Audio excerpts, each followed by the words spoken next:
Where's Fielder? He's gone to the dogs. Welcome, everyone, to the Gone to the Dogs podcast. Your host, Steve Fielder, here with you. Man, I am getting excited about the time of year that we're entering into right now. The fall hunting seasons are just around the corner as I'm recording this podcast.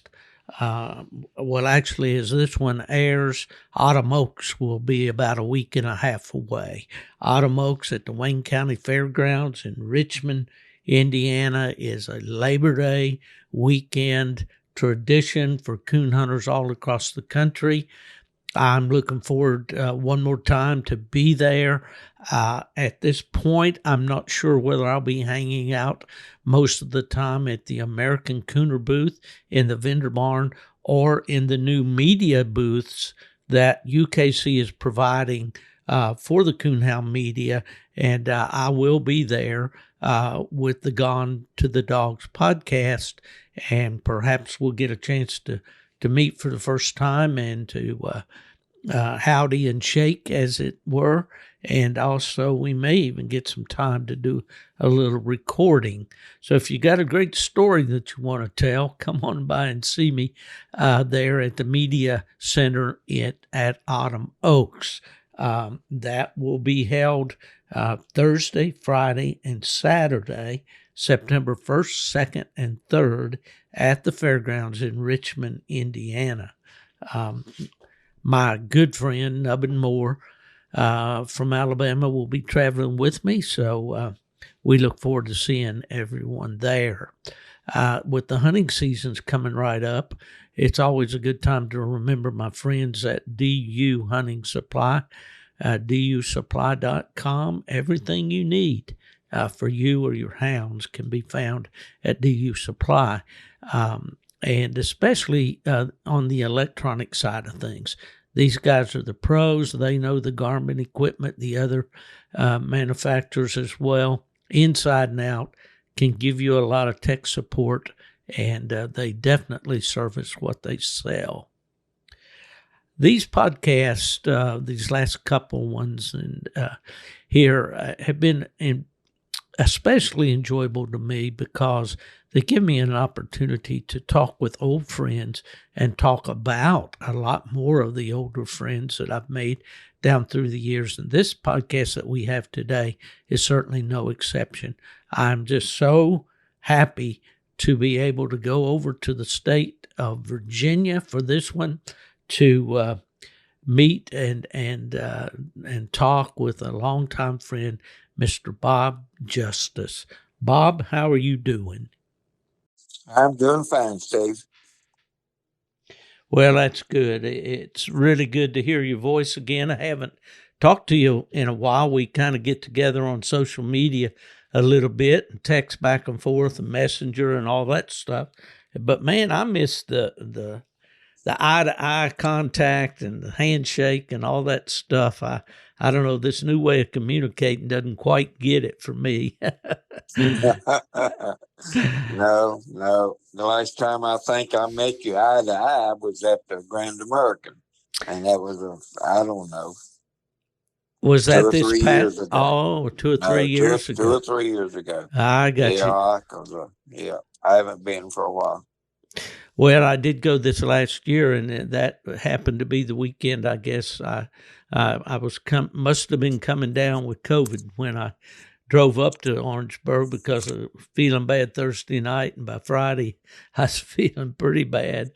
And then Saturday I drove on home. I just gave it up and headed back home.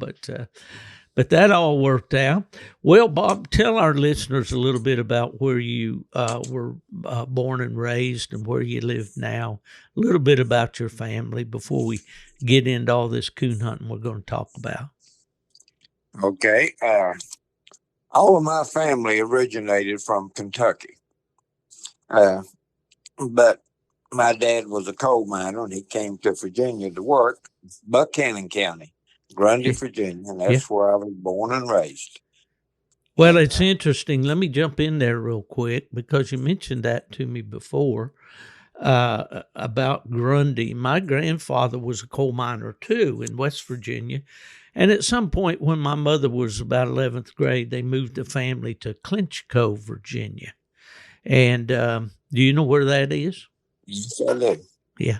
Well, at any rate, that's where my mother, I think, finished high school there. But anyway, my grandfather in later years had a watch repair shop there in Grundy, Virginia. So it's a small world, isn't it? Yes, it sure is. Yeah, It they sure later is. moved to Beckley, West Virginia, where I was raised.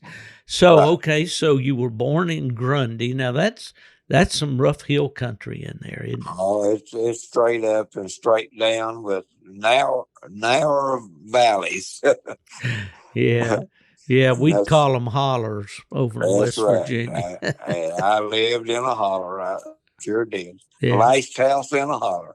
I got you. You were the last one up there, huh? Last Yeah. one up there. When people come to visit, they would stop and ask where we lived, and they say, just go to the last house in the holler. You can't miss them. When you can't go any further, then that's it, right? That's it. Yeah. A friend of mine out in Texas told me a old guy gave him some directions, a place to go hunting, and he told him, he said, well, you go down this steep hill, and when you get down there at the bottom, there's a gate, so turn around right there, because you've missed it. You need to go back. Yeah. Oh boy! So then, Yeah. then you moved from Grundy. How old were you then? I was 20 years old when I left Grundy. I wanted to get married, and I needed a better job. So I went to Manassas, Virginia. Yeah, Came back and married my high school sweetheart, and we lived there for 5 years until kids started entering the picture. right. She wanted to be closer to mom and dad Oh yeah. because it was an 8-hour drive from Manassas to Grundy. And if And you're that like was most people from that part of the world, no, you tried to make that about every weekend, didn't you? every other weekend we tried to make in 5 years, I think I wore out 2 cars. You know, that's But something about people that grow up in the mountains, and I think there have yeah, been books written and songs written about it and all about they go away to work in the big cities, but they love to come back home, and they quite yeah, often do come back home. You know, yeah. real often. Yeah. Yeah, I would have probably went back if it'd been anything there besides coal mining. Right. But Dad, he didn't want any of us boys to work in the mines, Mm. and he made sure that we all got some kind of a trade to where Yeah. we could make a living without working in the mines. Well, So in 1970, we just pulled up and moved to Christiansburg, and we was only 3.5 hours away, and yeah. we still live here today. Well, that's great. So you're just outside of Christiansburg. Then your address is what? My address is Pilot, and Pilot, Virginia. Yeah. I live 12 miles from Christiansburg, uh, about 6 miles from Reiner, Yep. 13 miles from Floyd, Yeah. and about 7 or 8 miles from where Heath Height lives. Yeah. Go up to Heath quite often. We go bear Right. hunting at Heath's Yeah. there. And yeah, so you're right in the neighborhood for sure. Well, you know, when I started out on this road, getting involved in licensed hunts and bench shows and that stuff when I was younger, we didn't have any of those things to begin with at our club there in West Virginia. So we had to either come over into Virginia or go over into Eastern Ohio. So that's when I, started going to the Blue Ridge Coon Hunters Club for their bench show. And I believe did they have a water race too? We had water races, bench shows, night hunts, and we drew in some big crowds. And we would have sectional hunts. Yeah. And I met your dad at a plot sectional at Christiansburg. Was Mm-hmm. hosting, and he was a very pleasant man, and I talked to him for a good while. Yeah, my dad loved to go around he never was into the competition side of things. I Right. don't think he ever put a dog on a bench in his life that I know of. But I got the bug to do that at an early age, so he'd take me, before I could drive even. Yeah, well, so all right, well this is a Coon Hunters podcast, of course, and that's what we want to talk about mostly. But before I leave that, what type of work did you do, have you done for your life's work, Um, Bill? I am a barber. You are a barber. Well, man, if I am everybody a was barber. like me, you'd be in bad shape. I might come in and get a shine. That's what I've done most of my life, Steve. I I've done I've done a few other things. I worked in a steel mill for about a year, Mm, and yeah, I worked on the outside of a coal mines when I got out of high school, yeah, dumping coal in a tipple. yeah, That was my job, and changing flat tires and things like that. yeah, oh, yeah. And other than that, I've been a barber for, I don't know, gosh, I don't know, Steve, about 62 years Now, how old are altogether. you now, Bob? I'll be 77 in October. Okay, well, I think we discussed that earlier. You're 1 year older than I am, so we're right in there together, brother. Those aches and pains are just the way of life, aren't they? They sure are, Steve. I get up with them every morning hoping that I'll lose them, but I never do. Well, that's right. Well, okay, somewhere along that road, either over in Grundy or up in Manassas or back down in Christiansburg or whatever, the coon hunting bug bit you. Where did that all start? Well, the coon hunting bug bit me when I was a kid.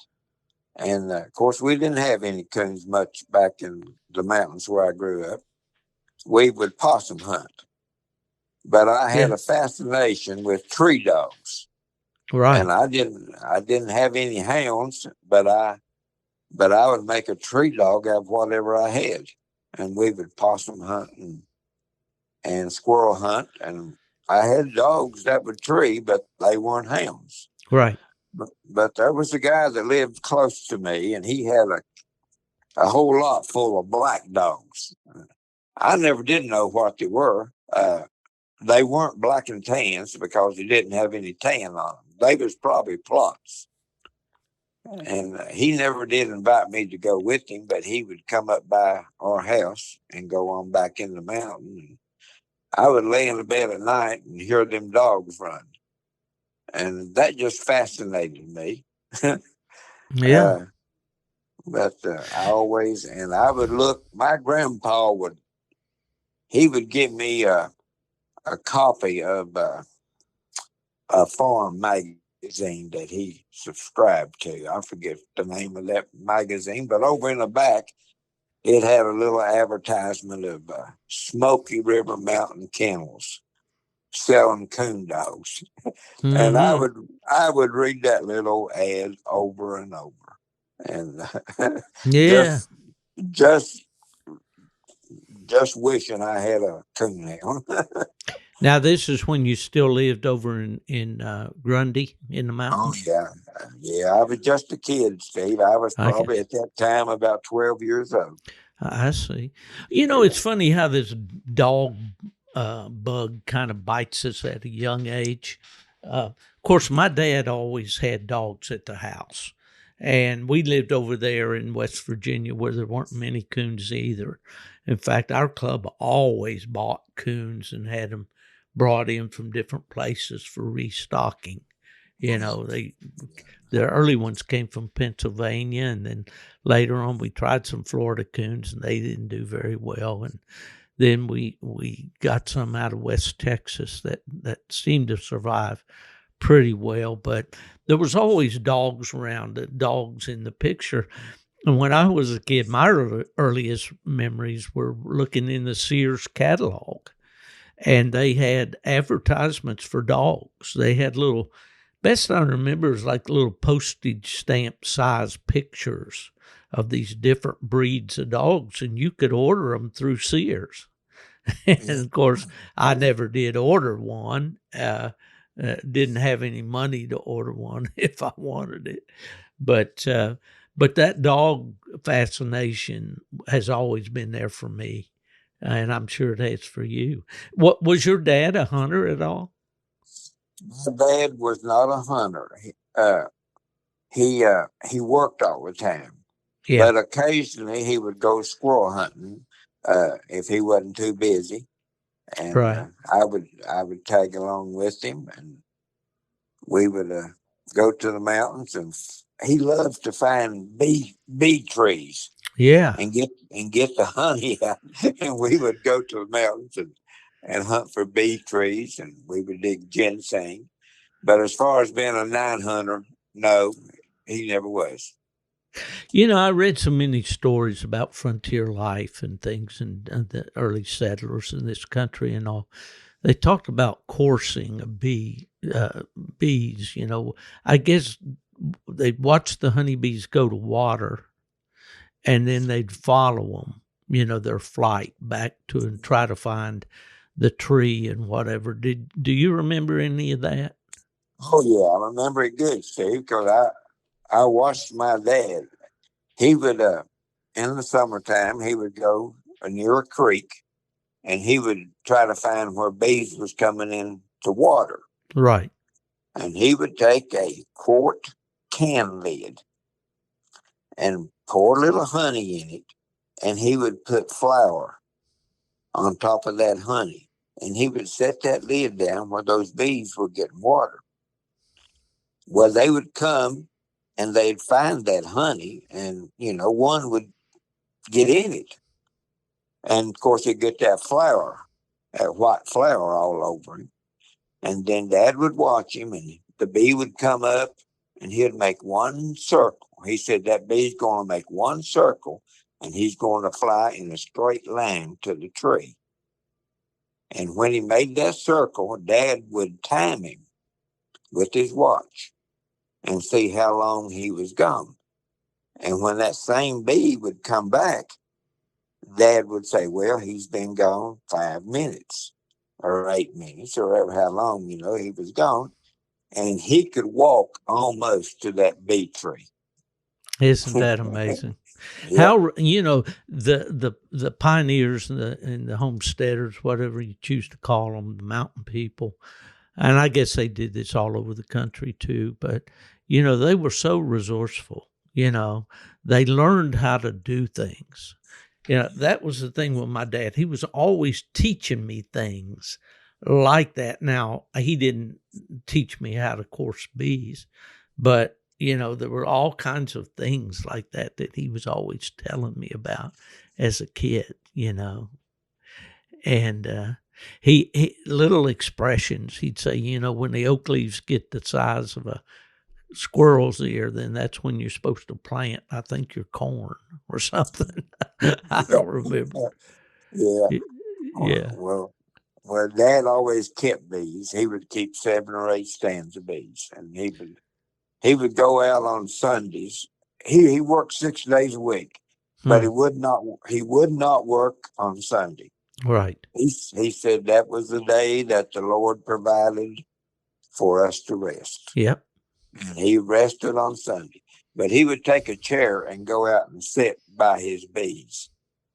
And he would say, a bee learns a person. And anybody else that fools with him will make him mean. But that person that they learn can handle the bee and rob the honey. And I've seen him take the honey off and not even have to smoke the bees. Just barehanded. Wow.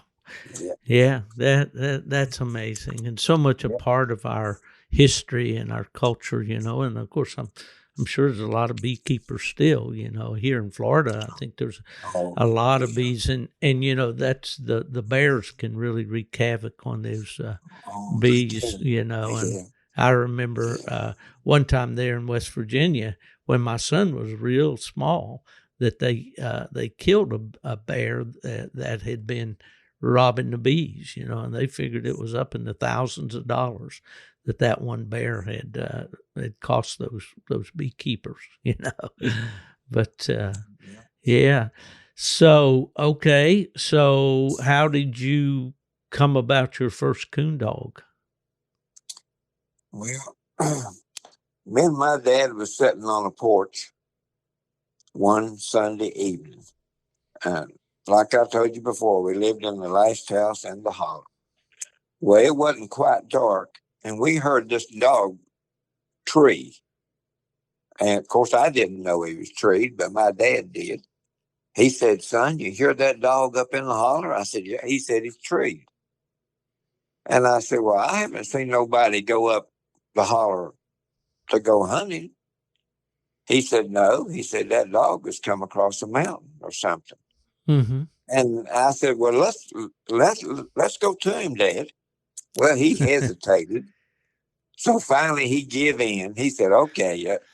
So he got the 22 rifle and we walked up the holler. There was no mining road that you could walk in. And we walked up and got up there to where that dog was. And he had a groundhog tree. And he was a black and tan dog. He had high tan up on his legs, and he was short eared. So I don't think he was all hound. He was mixed up. Right. But he had a beautiful mouth, and Dad shot that groundhog out to him. Yeah. Of course, we didn't have a dog leash, but old dog, he followed us home, and he just stayed. And there was 5 of us boys, and one of us kept him in the woods all the time. And he loved to go. He loved to go hunting. Did he tree squirrels? He treed squirrels. He treed possums. Anything that climb. Yeah. And if he seen you come through the house with the gun in your hand, he knew what to do. Yeah. Boy, he would get up and he was ready to go hunting. Of course, we never did tie dogs. They just run loose back there where I live. Yeah. And as long as you hunted that dog, he was happy. And that was the first dog that I ever had that would tree. What was his name? Do you remember? We called him Blackjack. I got you. Yeah. That's so typical of the stories that my dad told, about when he grew up in Tennessee. And they had a couple of cur dogs. And, just that same kind of thing there. The dog would virtually tree anything, with fur on it. And, so did you then, you were a young man still at home at that time? I was still in school. Uh-huh. I was probably about the 7th or 8th grade. Right. I got up one morning to go to school. My mother would get up and fix breakfast for us kids, and she'd get us off to school, and she'd pick up the milk bucket and she would go to the barn as we was leaving and milk the cow. Mm-hmm. And as we was leaving for school, I heard that dog treed, and he was above the garden up on the side of the hill in the woods. And I said, "Mom, can I go to that dog?" She said, "No, you can't go to that dog. You're going to school." And so I went on to school. Well, that evening when I come home, that dog was still treed. Wow. And I said, "Mama, has that dog been home?" She said, "No." Said, "That dog's been up there all day treed." Wow. And boy, I got to 22 and off I went. I went to that dog, and he was up a big tree, and it had a hole in the bottom of it. So what was on the inside of that tree, I'll never know. But he stayed there with it all day. Old Blackjack would stay treed, wouldn't he? He would stay treed. So I took him on home and fed him and watered him. Yeah. Did he bark on track at all? he was dead silent on the track. Yeah. Yeah. Yeah, typical of that day and Yeah. that kind of I lived on the edge of a town and would hunt after school and so forth, and of course by the time I was about 8 years old is when my dad got his first plot registered dog, so that's about what we had from that point on. Well then was it when you got married later and all that you bought your own dogs and started kind of coon hunting, or how'd that go? No, it wasn't then. I was still living at home, but I was working. I done went to barber school, and I'd come back to Grundy, and I was working in a barber shop there, and I had a little money. I made $40 or $50 a week, and I heard about a well fella came in the shop one day and got his hair cut, and he said he had a pup he wanted to sell. And I said, well, what kind is he? He said, he's a red tick. So I went to his house, and he had I believe he was 9 months old, a red tick male.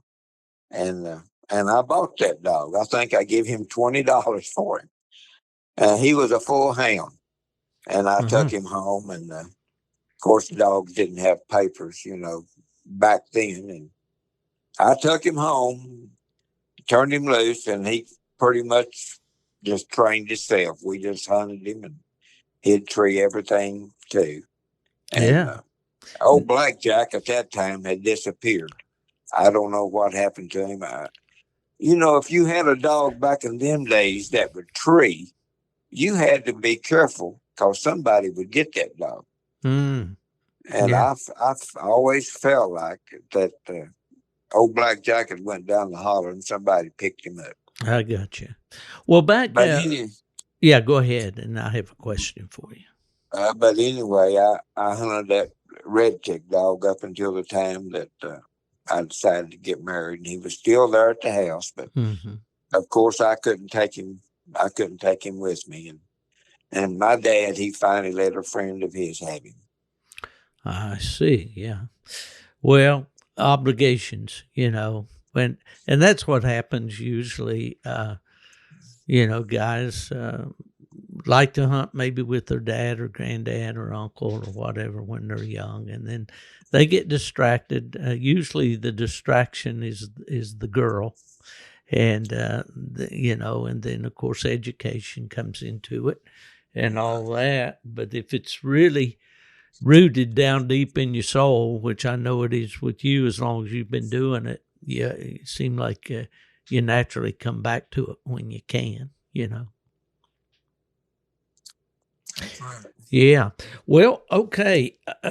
So that was an English dog. Now, is that kind of what persuaded you to kind of follow English dogs? Because I always associated you with English dogs, Bob.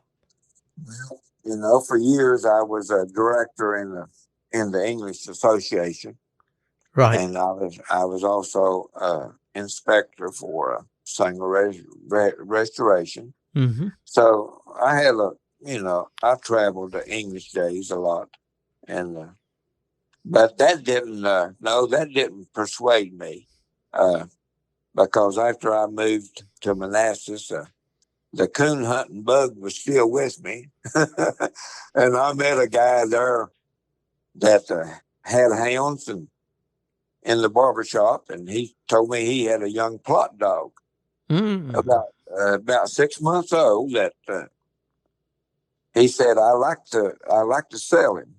He said because I got too many dogs to hunt. So I went to his house that evening after I got off from work, and he was a pretty plot dog. He was a saddleback, Right. had a black saddle with brindle everywhere else, Right.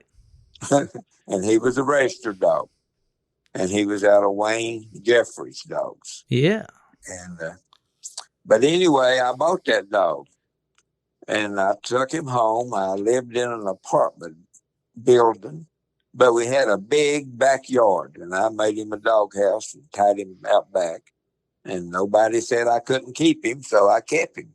Mm-hmm. But I didn't really have anybody to hunt with at that time. So I just started. There was a big tract of land up there that the government owned, and you could buy a permission card, and you could Okay. hunt that. And it was several hundred acres of land, and it had a road all the way through it. You could go through one side and come out the other. There wasn't no way you could get lost.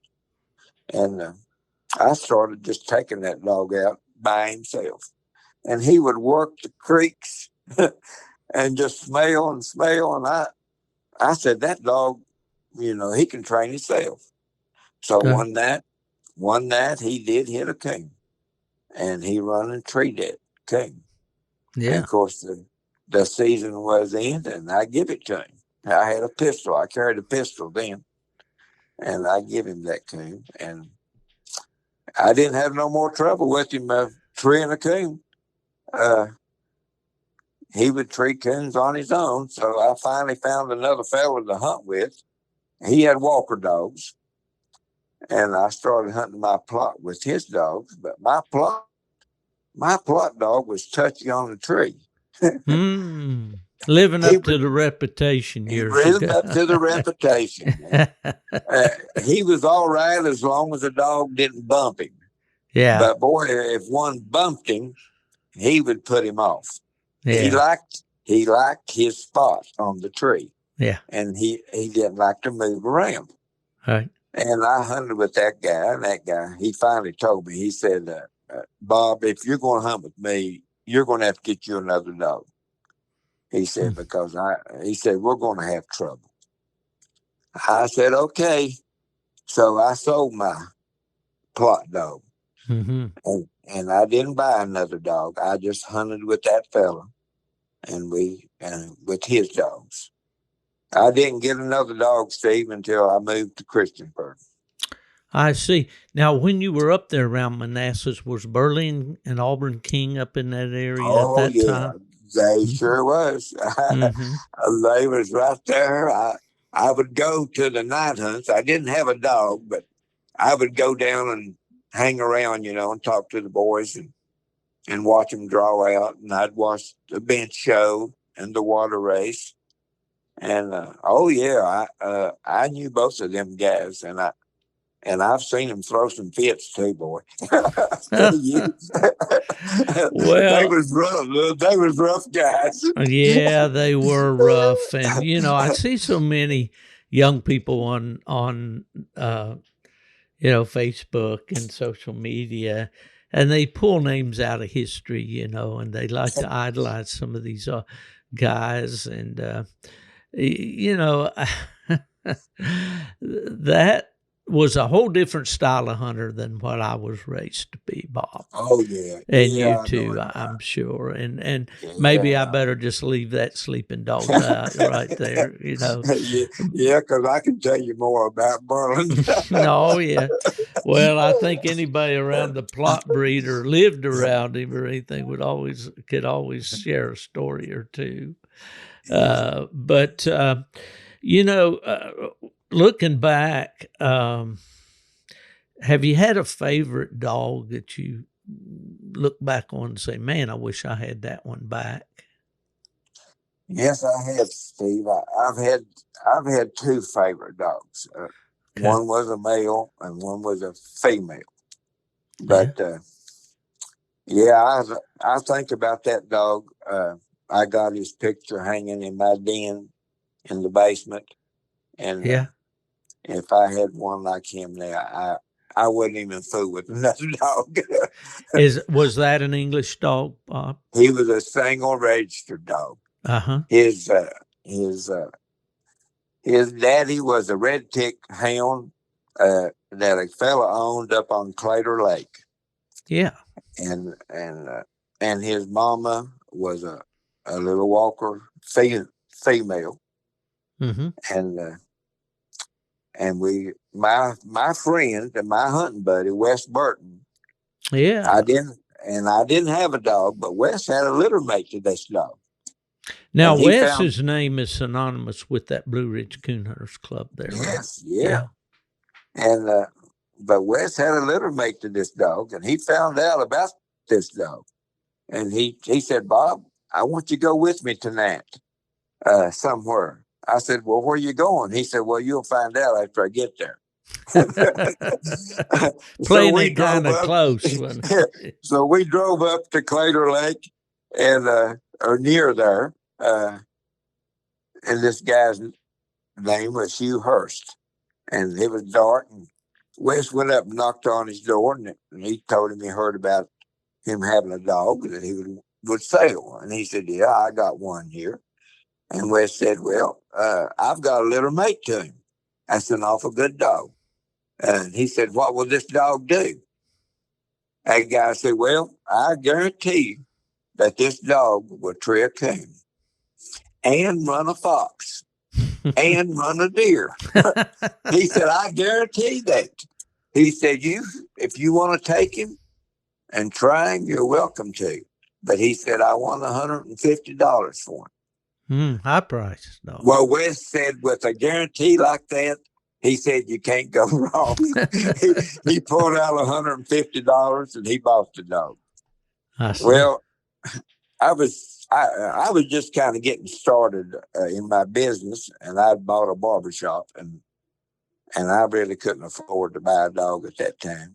Right. But Wes had it in mind all the time to let me have that dog. So I hunted with him, and of course he treated coons with Wes's dog, his full brother. And Wes said one day, he said, Bob, I want to sell you this dog so you'll have a dog to hunt. He was a white dog with red spots on him, with not very many ticks. But anyway, I said, Wes, I don't have the money to buy this dog. He said, money don't bother me. He said, if you want this dog, I want you to have him. And he said, you can pay me anywhere down the road. He said, I don't care if it's a year from now. He said, but I don't want no payments. He said, when you get $150, that's what I got in him, you bring it to me. He said, I don't want $20 here and $20 there. I said, okay, I'm going to take you up on your deal because I love to hunt. Yeah. And to this day, that was my favorite dog. And I hunted him all over the country. I hunted him at Autumn Oaks. I hunted him at English Days, Grand American, Southeastern Tree and Walker Days.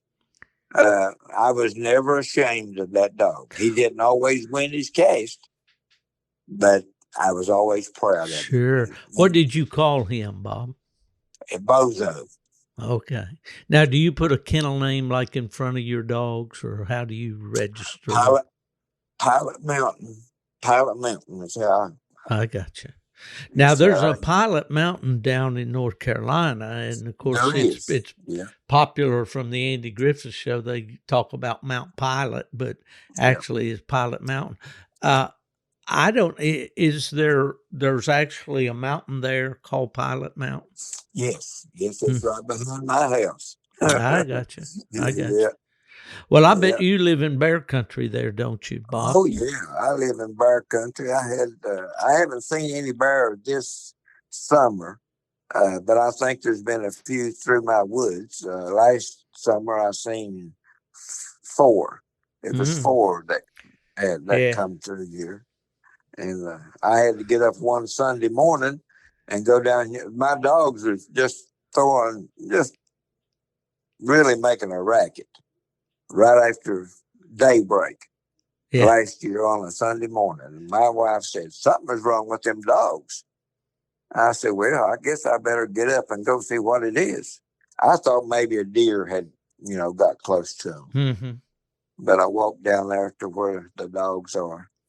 And, of course, as soon as I got there, I seen what it was. They was looking across the creek up in a tree, and there was 3 little baby bears up that tree and a big old sow on the ground. And she was standing up, leaning up on the tree. I guess she was wanting them little ones to come down, or she put them up a tree. Yeah. But anyway, I quietened the dogs down the best I could, and when she saw me, she took off up in the woods, and then I stood there and watched them little babies, and they come down the tree one at a time. And she was up in the woods making a noise. Mm-hmm. I guess she was calling them. Yeah. And they come down the tree one at a time and took off behind their mama. My brother, in last couple of weeks, he sent me 2 pictures from his house there. He lives outside of Tazewell, Virginia, and of a sow and 4 cubs. She's got a bunch. But yeah, the black bear has really come back in that part of the country. Of course, it has. Yeah. And most of our coon hunters in this part of the country has switched to bear hunting. Yeah, especially the younger fellas I know. I go up, you mentioned Heath Hyatt. Give Heath a little plug. He has his own podcast now called The Journey through the and I've listened to it. I've listened to it. I enjoyed the one that he had he had a lady on there talking about the nose. Dog's nose, and I really enjoyed that. And she has, and her theory kind of goes along with what I've always said. A lot of dogs can smell about the same, but some of them don't work hard enough. They don't want to fool with a cold track. Right. Well, I kind of developed the theory, over the years that all dogs have pretty much the same nose, but some of them have a lower threshold of excitability. It takes less scent to interest some than others. But well, listen, there's been a lot of. I've got several things I want to ask you, but there's been a lot of well-known coon hunters from your area of the country there.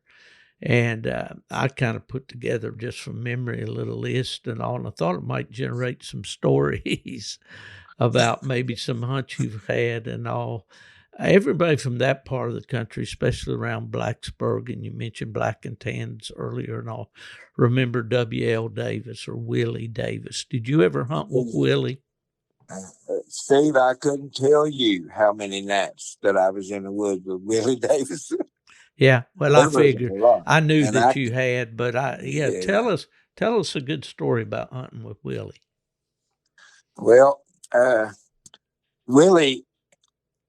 Willie was a colorful man.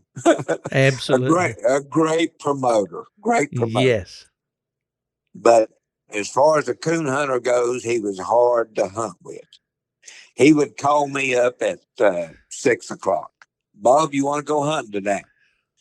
I'll come over and just bring 2 dogs. That's fine, Willie. I'll be ready. And he said, I should be there in about an hour or so. Well, at 10 o'clock, he would show up. And Willie couldn't get off the phone. His phone rang constantly. He couldn't get away from the phone.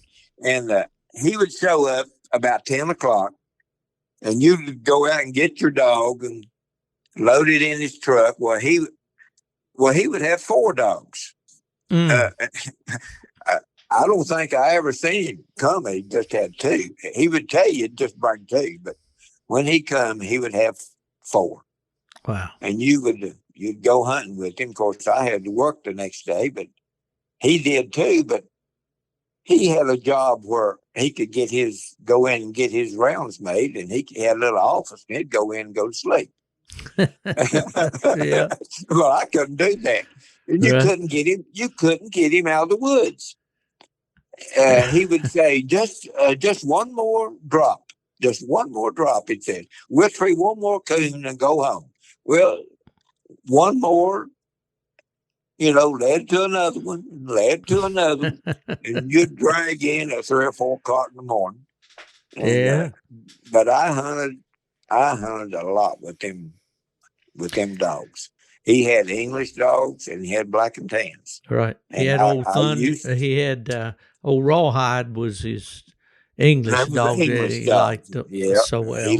He liked that dog, and I never did get to hunt with that dog because Old Rawhide had died about the time I guess I moved here. I see. And I never did get to hunt. But Lindell can tell you all about it. Oh yeah, 'Cause, Lindell spent many yeah, nights in the woods with many with nights. yeah. And he was along a lot of nights when I was.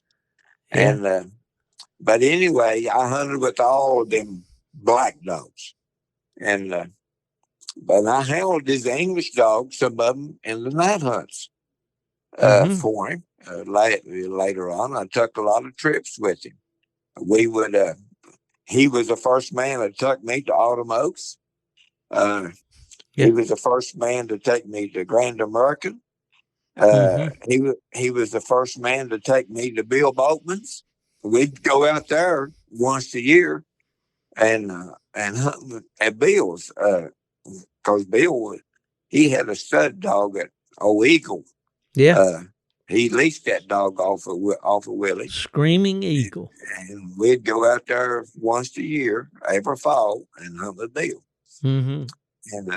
And he hauled me all over the country. English days. I mean, it just Is he the guy that got you involved in the English Association? he is. Mm-hmm, He I is. figured. Willie was the president of the Right. English Association at that time. And at the meeting, he really pushed to get a director in this part of the country because we didn't have one. Mm-hmm. And we didn't have no Representation, did you? and or no inspector or nothing Mm-hmm. from Singer Restoration. Okay, Bob Justice, man, what a great guest he is for us today. I wanted to interrupt Bob just a minute here and get to the mailbag. I'm going to start doing this a little more on the podcast to acknowledge the people that contact me. I really do appreciate everybody that sends me emails or texts or messenger text in relation to the podcast or just wanting to talk. And I want to acknowledge a couple people here. Randy Stonebreaker of Sigourney, Iowa, sent me a real nice letter and a koozie here. Apparently, Randy is a deer hunter. He sent a great story about meeting some bear hunters up in Wisconsin. I wish I could just read the whole story for you. It was really good. But his point being that this hound community is really a tight-knit group of people from across the country, and it's always good to meet new ones. And I'm certainly thankful, Randy, for the nice letter and also for the koozie. I'll make good use of that, especially down here in this hot Florida weather. Another little package that I got in the mail here that I really appreciate from Tim Tipton of Von Orr, Tennessee. And Tim sent me a coon squaller. Man, this thing really sounds good. It's called the Triple T Coon Squaller Pro Series. Really nice made here. And I'm going to give Tim's phone number here in case, we'll put it in the notes here, but at the end of the podcast. But thing sounds really good. 3-reed coon squaller. Can't wait to get that out and try it on some of these coons in the White River this fall. So really want to thank those guys. And there's several others that I need to acknowledge, but we'll do those two today. And I also take an opportunity to remind you that I did write a book called Gone to the Dogs, A Coon Hunter's Journey. It's 200 pages, 22 or 23 chapters or essays, if you want to call it, all about coon hunting and coon hounds. I'll be happy to send you a signed copy of that. It's a first edition. And I will say that we are getting down in numbers on that book, and I haven't decided yet if I'll reprint it. Some people are asking for a new book, so we might do that too. Haven't decided. But anyway, Gone to the Dogs, A Coon Hunter's Journey is available. You can get it at stevefielderbooks.com or the duhuntingsupply.com book library there. They have several hound-related books, and you can also find it there. Well, talking to my good friend Bob Justice from the great state of Virginia. Bob, is we kind of interrupted you there and all. We were talking about a fella that one of the most colorful guys that I ever met in the sport of coon hunting. And I told a little story, I think, maybe on the last podcast about Willie Davis and his. He was asked by Fred Miller before Fred hired me at UKC to give him a little bit of information about this Fielder boy from over in West Virginia. And Willie's answer was kind of humorous. But anyway, Bob, let's talk a little bit more about your relationship with Willie Davis. I think we were talking about how he kind of got you involved with the United English Breeders Association. Yes, he did, Steve, and I served as a director. Can't remember how long, but I enjoyed that. I got to meet a lot of people that I never would have met otherwise, and the years that I spent with Willie, I learned a lot, and I often told him. So I said, Willie, you're a smart man. If you directed all your smarts in the right direction, you could have been president of the United States. and he'd laugh about that. But Fred Miller come down several times to visit with Willie. When he was in this part of the country, he would stop by, and Willie would always invite me. And we would meet at a restaurant somewhere in Christiansburg and always have dinner. So I enjoyed that aspect of it. Willie wasn't the most pleasant guy to travel with. He would meet so many people and get into deep conversations. You would eat your meal in a restaurant and get up and go outside, and he would be in there talking. You'd have to wait on him for another hour. And in a motel room at a night hunt, if you stayed in a motel room at night, he would invite all these people to come by. Well, the room would be full of coon hunters. And there you was trying to go to bed. and they'd be knocking on the door early the next morning.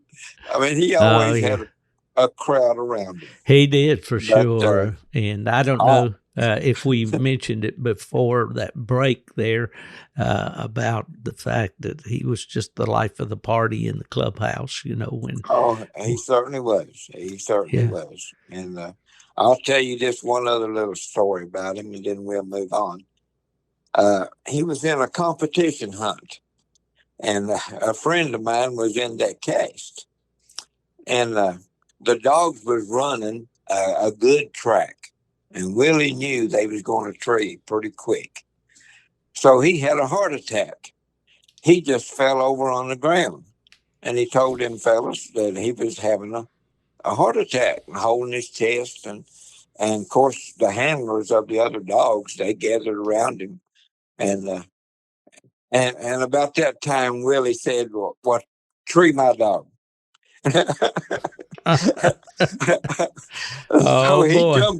So he jumps up, and they take off to the tree, and Willie's fine. He had a miraculous recovery when that dog came treed. Huh? He did. Can you imagine a guy pulling something like that in? But he had those little tricks that he would use. He was quite a character. But with Willie being who he was,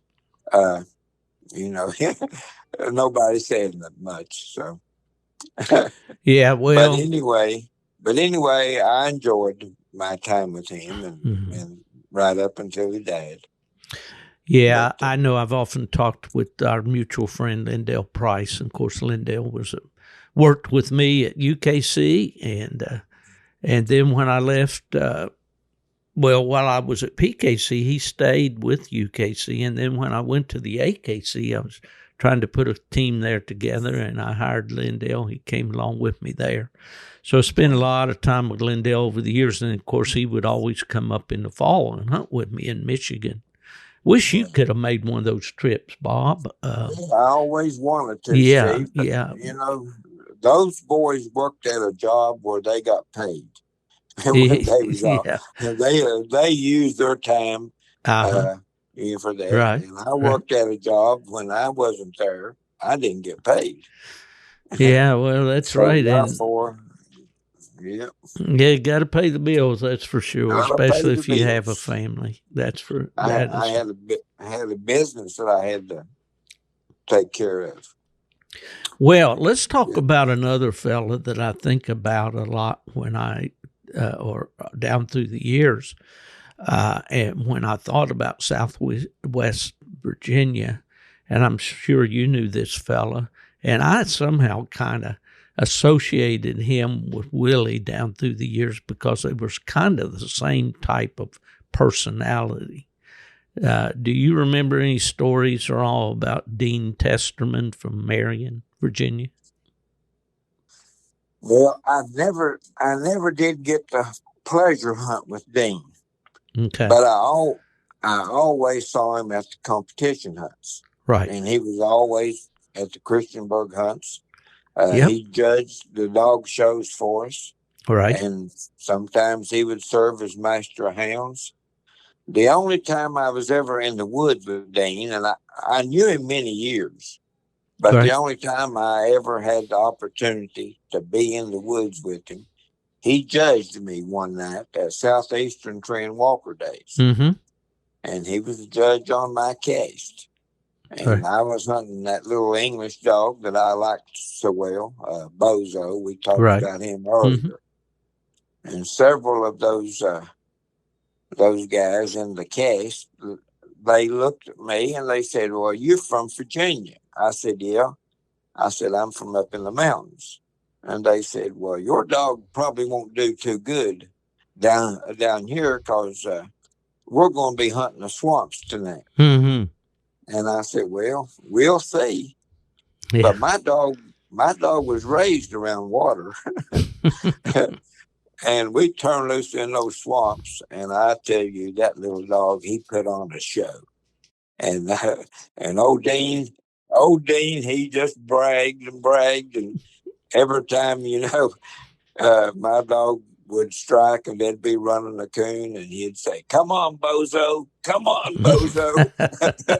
So I don't know how it made the other guys feel, Oh, but I bet you. anyway, Yeah. I placed him at that night. I think it was fourth place in the hunt. And I also placed him another time, I think about eighth place. But that was the only time I ever got to really get in the woods with Dean. But, Okay.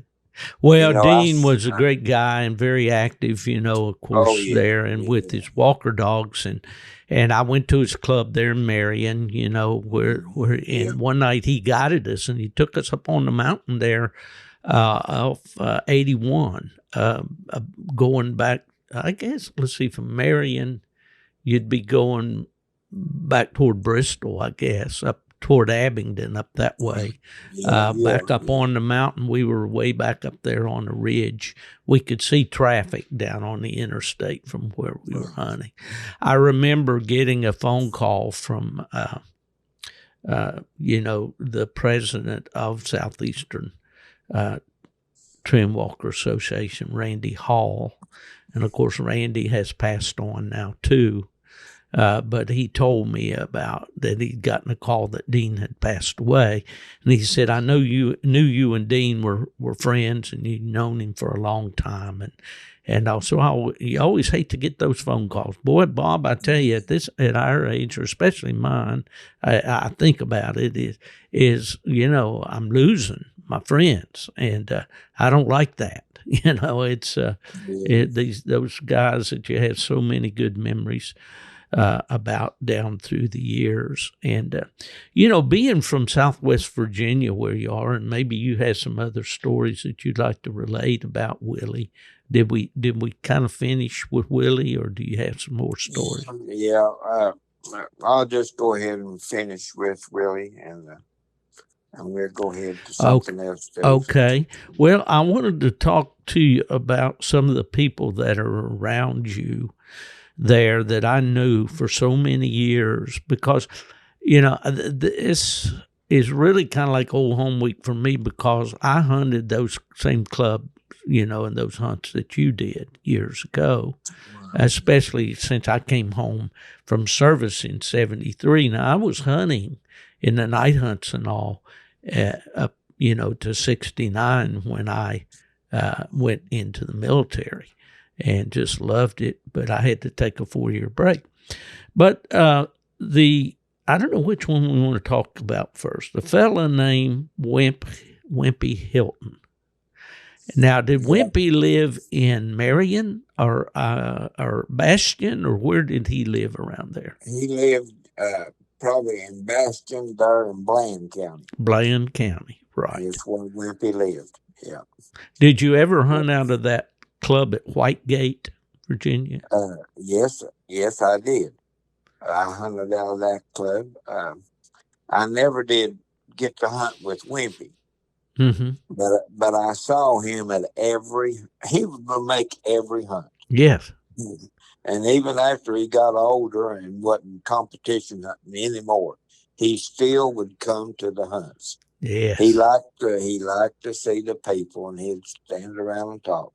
And the last time I saw him before he died, he was at the Christiansburg. I see. Hunt, him and Eddie Hogue. I was just going to ask you, or I had that name on my list, because that's another fellow from Bland County that was really a legend around there, but he was more of a bear hunter than a coon hunter, right? Yeah, he was. Mm-hmm. Yeah. Well, Wimp Hilton was a fella that was just always so friendly. Yeah, and just epitomized the guy that he just seemed like he was glad to see you every time you saw him. Every time. Yeah. And he would come over to our hunts over in Raleigh County, West Virginia sometimes. Mm-hmm. And I know another guy from your area down there around Pulaski, Leo Nestor, showed dogs, and he would come to our bench show. He'd usually just pull in, enter his dog, wipe everybody off the bench with those beautiful walkers he had, and get back in his truck and go down the road. I mean, Leo wasn't much of a talker, but boy, he sure had some good-looking walker dogs. Yeah, he put a lot of time in with them dogs, on the bench. Mm-hmm. And he had some good-looking dogs, and he loved to win. Yeah. Yeah, well, another guy, I'm throwing all these out there to you because I know you're bound to know them, and we didn't rehearse this in any way. Another fellow from down that part of the country I just mentioned was Bill Draper. You knew Bill? Oh, yeah, I knew Bill well. Yeah. He was a good fellow, a bear hunter mainly. Yeah, he was a bear hunter mainly, but he would coon hunt too. Yeah. And I drew out with him a couple of times on competition hunts, and he was always fun to be around. He liked to joke and carry on, and him and Eddie Hogue was big buddies. Yeah. Well, I tell you, there's got to be people, all over the country and parts of the world that listen to these podcasts. And so I know that they're not going to know these people or recognize them, but that's one of the benefits or perks of being able to have a podcast is to, when I get somebody on like you that knows some of the same people that I knew, it's just a lot of fun to catch up, and rekindle the memories of those people. And I'll tell the listeners, this part of the world that you come from was very, very heavily populated with good coon hunters and good dogs. And there was a lot of good dogs that came out of that part of the country. There's another hunter there that would qualify probably a little bit more as a bear hunter than a coon hunter maybe, but I've certainly coon hunted with him, and always Lance Hutton. Do you know Lance? Oh, yeah. Everybody in this part of the country knows Lance. I've known Lance for many, many years. I've coon hunted with him. I never did bear hunt with him.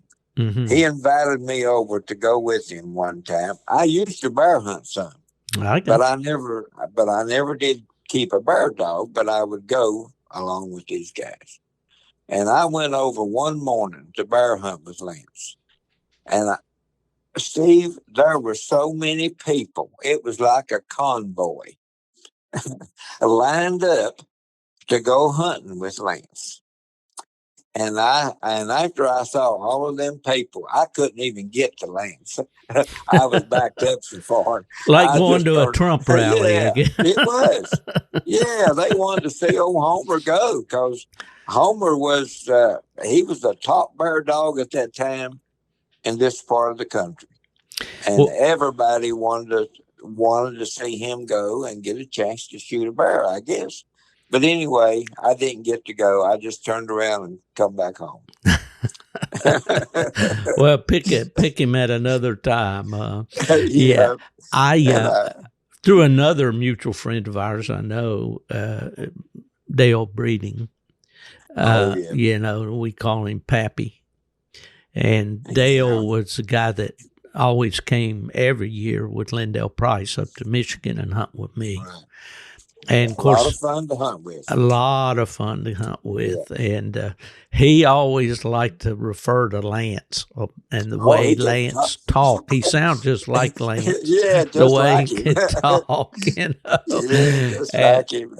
yeah. Yeah. I did Uh, get to go to hunt with Dale and Lance before. yeah. Lance had an accident. I think you probably know Oh, about oh yeah. where Yeah. he accidentally got shot Yeah. and lost an arm or a hand or something. But Yeah, right he lost. before, yeah, Yeah, he lost part. He lost part of both hands. mm, He still got a couple of fingers left, I think, on one, and maybe yeah. one or two on the other one. But that was a bad accident.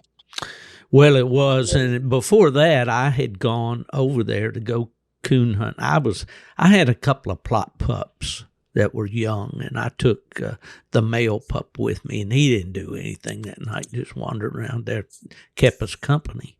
Lance was hunting a little Walker female, and I don't remember exactly what Dale was hunting that night, but we walked those steep ridges around there, and we ended up getting on a bear. And the dog was baying that bear and walking it and all that. And it walked us a pretty good bit that night. But yeah, just another. I can't say mention Lance Hutton without mentioning the fact that he was a legendary bear hunter in that part of the country. And he had that dog, old Homer, that was Walker and black and tan.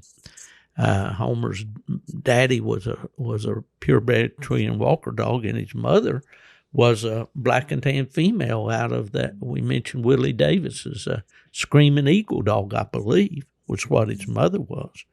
But old Homer, and you'll hear Heath Hyatt on another podcast talk about Homer and the pups that he had out of him. And he was legendary for sure. I did not get to hunt with him. I did hunt with some of his offspring. Heath had one he called Frosty that I hunted with some and all. But Lance, you can't talk about Lance without talking about a little bit of the fact that he's kind of an eccentric guy. He's a little different. He always clipped the ends of the tails off on his dogs. Yeah. Do you remember that, Bob? Yeah. Yeah. Yeah, I certainly do. Yeah, Lance has been here at my house and hunted with me, and I've been over there and hunted with him as coon hunting. Yeah. And, Uh-huh. I'll tell you this story about Lance before we move on.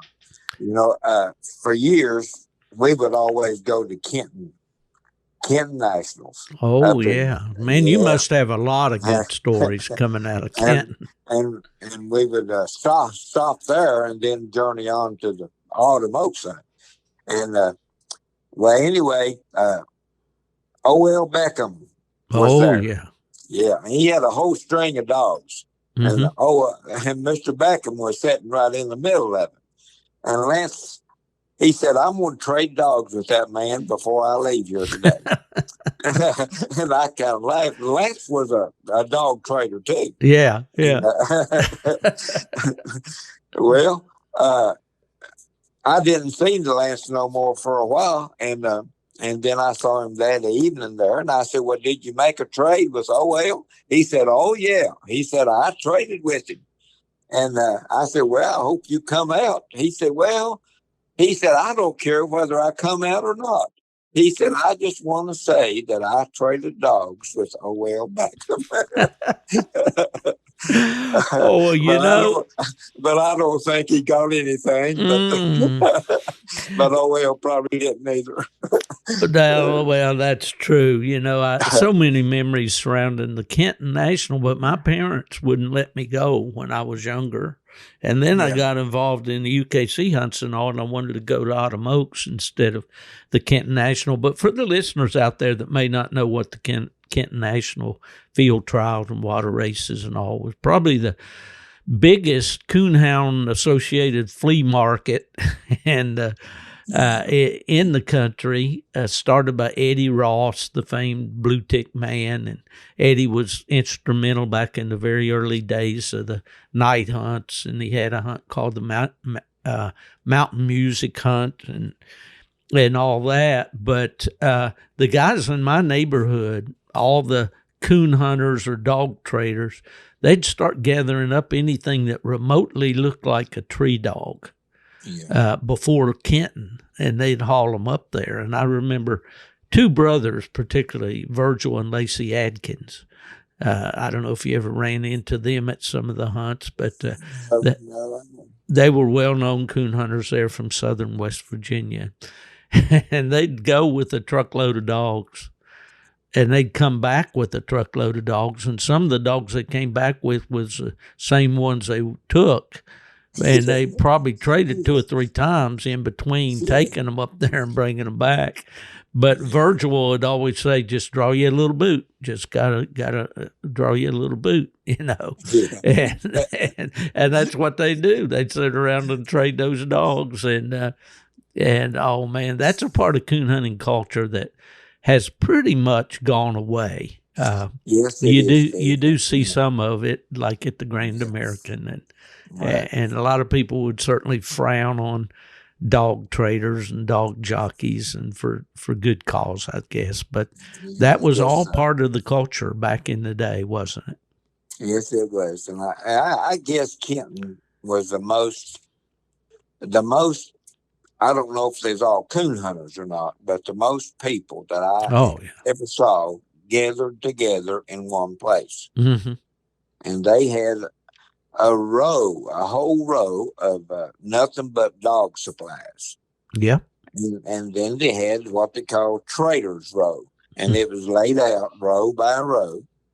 And I got to meet Bertononi at Nationals. I got to meet T.C. Jones from Mississippi. Yeah, I got to meet him there. I got to meet the guy out of California, Hill. O.W. Hill. O.W. Hill. I got to meet him there. I got to meet Joe Milton, I believe.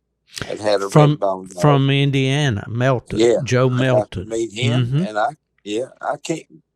I just don't know how many people I got to meet there. And O.L. Beckham, You probably met John Wick there too. And John Wick, I met him. Of course, I've seen him for years at Autumn Oaks and different hunts. Yes. And I just got to meet so many people, and I enjoyed that so much.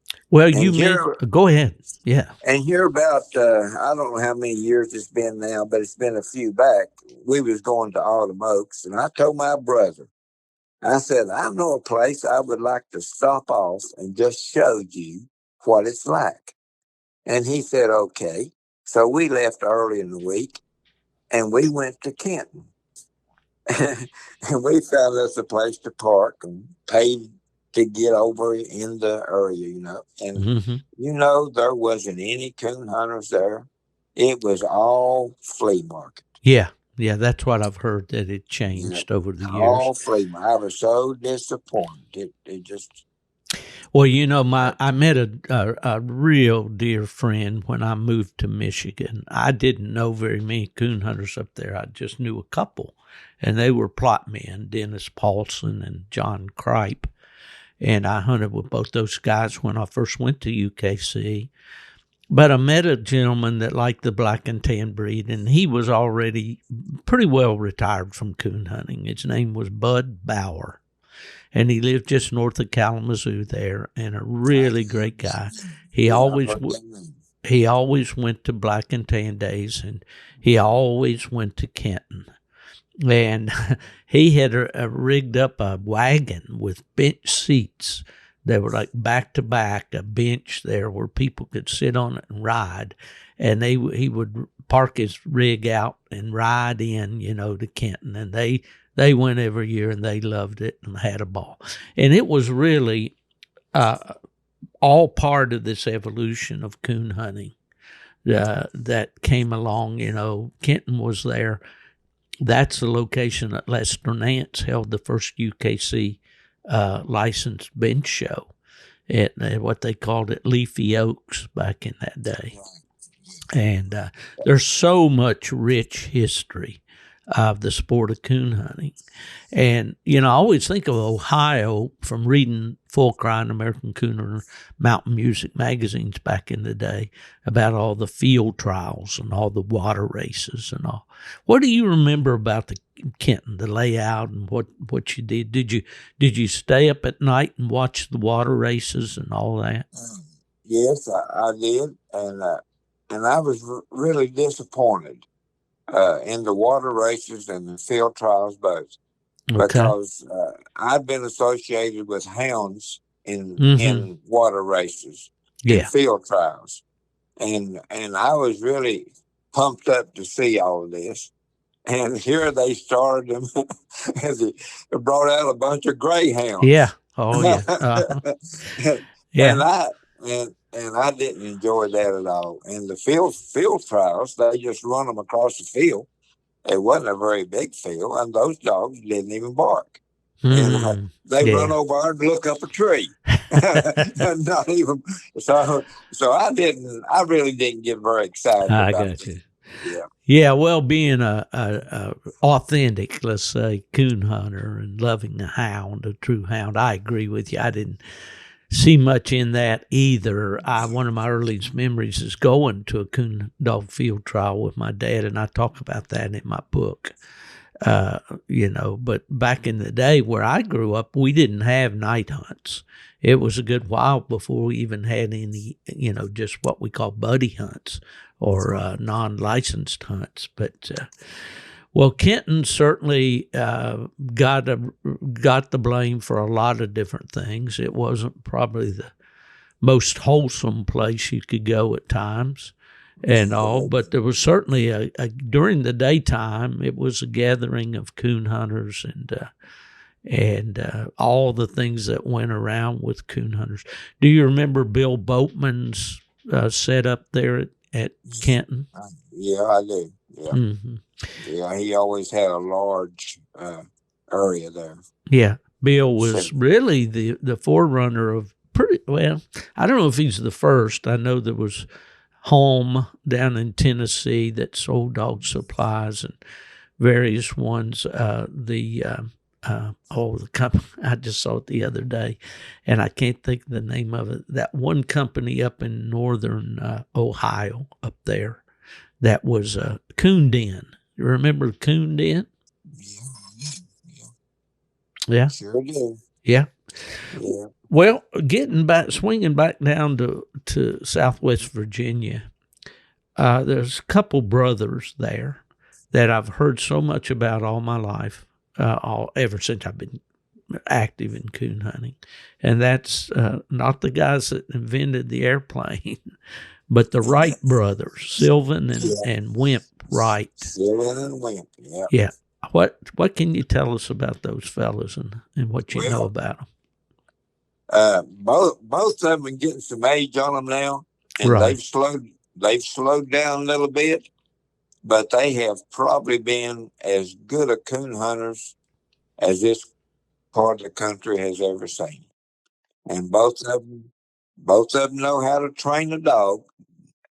And Sylvan, there was a time when he hunted every night. Every night he would be in the woods. Wimp trained a lot of dogs, and when he'd get them to a certain point, he was selling, usually for a pretty good price.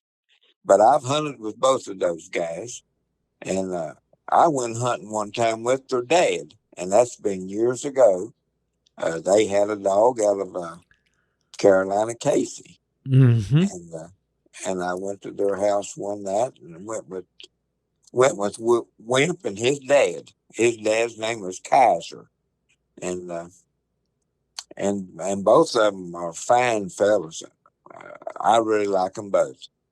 And, Well, I wanted to now. Are they around Hillsville, Virginia? There, or where did they live? Sylvan lives in Floyd County, Okay. and Wimp lives in Carroll County. Mm-hmm. Not quite to Hillsville, but close. Over that way. Mm-hmm. Yeah, over that way. Mm-hmm. Well, I have always heard, and a lot of it through Lindell Price, because he hunted with them a lot and also got dogs, I think, and probably got some of his start in the Walker dogs that he did. He bought the old drum dog, right. Off of Wimp, and yeah, Lindell. I'm sure he's told you the story about buying that dog. He went to the bank and borrowed the money. And the guy asked him what he wanted it for. He said he wanted to buy a dog. That guy said, I can't write this up as a loan to buy a dog. He said, we're just going to have to make it a personal loan. And I tell you, they didn't understand the concept of what some of these coon dogs cost, do they? They do not. Well, when I had John Monroe on the podcast way back, and he talked about the same thing. I think it was his mother or somebody loaned him. I don't remember where it was. He borrowed the money anyway. Or no, that I get my stories mixed up sometimes, Bob. But anyway, he was talking about that kind of the same thing. The bank said, I think I listened. I listened to that one, and I think he did. He did mention that. Yeah. He borrowed the money from his sister or something. Yeah, exactly. So, and I think that even goes back to Dale Brandenburger. I think when he got started with the plots, he had to borrow some money from family, to go out to North Carolina and buy some of those dogs. But Lindell wanted that dog bad, and he really didn't have anything. He had dogs that would run and tree, but he wanted something to breed. Yeah, and that got him started with the line of dogs he's got today. They still go back to drum. Yeah, they sure do. They sure do. Yeah, my buddy Lindell, he was. He'll always be, we all have friends in life, Bob, and I consider you one of them. And I always am glad to see you, and it's always a pleasant experience. And there are lots and lots of friends, but we also have kind of like an inner circle of friends, that we're a little closer to than everybody else. We got that circle here, and Lindell is I've probably hunted with Lindell as much as anybody that I've ever hunted with. Yeah, and we've been in the woods lots and lots of times. And, well, I've hunted with every dog that he's ever owned since drum. Yeah.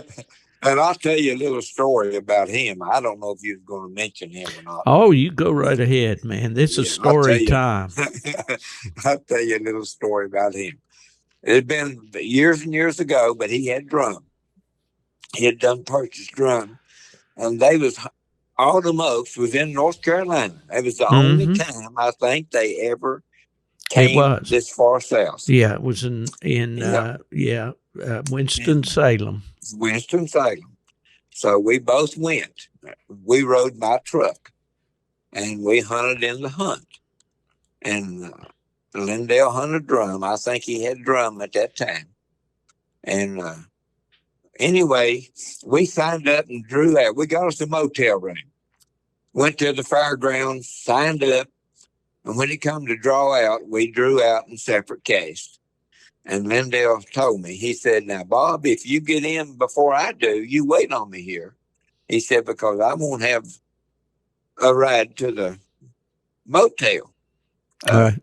And I said, okay, if I get in before you do, I said, I'll wait on you. And I said, and we'll go to our room. Well, along about midnight, I got in. Mm-hmm. So I went in. I went in the headquarters building there to check, see if Lindell's cash had come in, and it hadn't come. So I go out and I sat in the truck. Well, I sat out there for about an hour, and every truck that would pull in, I would get out my truck and see if it was Lindell's cash. It wasn't. So I'd go back and sit in the truck some more. And I'd see a bunch of other trucks come in, and I'd get out again and check. No Lindell. Well, that went on all night. Well, it got about to break of day. So I get out of my truck and I go back in the clubhouse, and several hunters standing around talking. So I started asking them. I said, "Is anybody in here had Lindell Price in their cast?" And some fella spoke up. He said, "Oh yeah." He said, "He was in my cast." He said, "We dropped him off at the motel, and I was supposed to come and tell you." He said, "And I forgot all about it." Oh my goodness. So I go back out and I get in the truck and I drive to the motel. I open the door and there lay Lindell in the bed asleep with his dog laying in the bed with him. You should have woke him up and got him out. Oh, I did. I turned the light on, and when I turned the light on, he kind of raised his head up a little bit.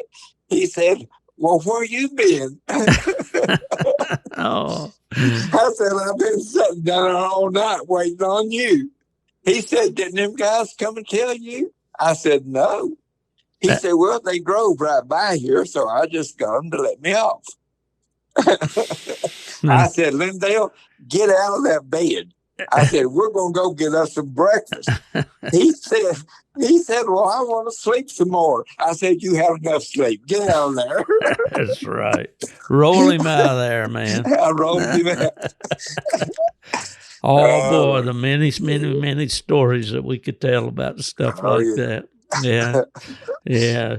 Well, communication before cell phones. Now, these coon hunters, as soon as they get a cast win, they're on the phone texting somebody from the woods to tell all their buddies, and it's on Facebook before they get back to the clubhouse. But it didn't used to be that way. We didn't have phones. We didn't have cell phones or any way to communicate with each other, but just eye to eye, really. So, well, what? Let me see here. I wanted to. Everett Dalton, the Blue Dog Man. Did you ever hunt with Everett? Oh yeah. I hunted with Everett. I've gone to his house and pleasure hunted with him. I've competition hunted with him in the same cast. Everett was a great guy, and he was a great sport. Very easygoing. Always was fair, honest. Never tried to pull anything over on anybody.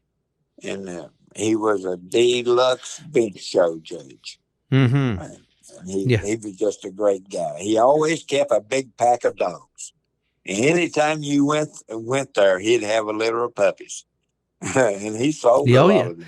Well, I knew Everett for several years, but I went to his house as well, and I picked up a couple of beagles, and we took them back to Michigan, and Todd Kellum at UKC got one of those dogs, and a fella named not Larry Wardinger, but his brother, and he's going to shoot me. He probably is not listening to this podcast, but his first name will come to me in a minute. But anyway, Boone and Crockett, we called them. Those dogs came from Everett, and that's, when I went there, and I had a really good time, and we stayed, and we talked about, he had a little, what is that, Colt Woodsman pistol that I don't have one of those in my collection, and he had a real nice one there, but I couldn't talk him out of it. Anybody that's got those, you just can't hardly get them. I know it. I know Yeah. it. I probably never shoot it, but I'd like to have one, you know. Yeah. But Yeah. yeah, Well, that's another guy. was those bagels blue tipped or tricolor? No, actually, these were tricolor dogs, but Okay. So he had he had mhm. some. Yeah. Yeah, he had some that blue tipped. I think he told me he got them out of Missouri or somewhere. Mm. But after he got older and he had Everett had a light stroke. And Yeah. then Yeah. and he got involved more in the beagles than he did the coonhounds, but because he wasn't able to follow the coonhounds in the woods. Right. Right. And, but he was a great guy. I enjoyed him, and I really miss him. Well, who were Yeah. some of the older hunters that you remember when you were a young man coming up through the coon hunting there that were kind of the stalwarts of the sport around there? Do you remember any of them? Well, Charlie Whitlock comes to Yeah. mind right off Mhm. the bat. Yeah. He was one of the older hunters, and Charlie was a great guy. He was Yes, a he good was. promoter. He was a good promoter. He was a good hunter, and he and Billy Bond, Wendell's dad.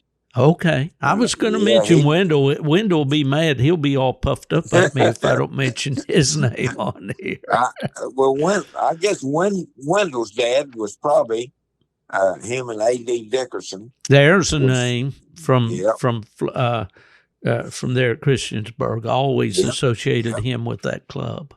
Yeah, he was a fine fellow, and they was probably the first two that I hunted with after I moved here. They would let me go along with them. Actually, I did. I don't think I even had a dog when I first started going with them. Wendell was just a little old boy, and he was busy throwing rocks in the creek.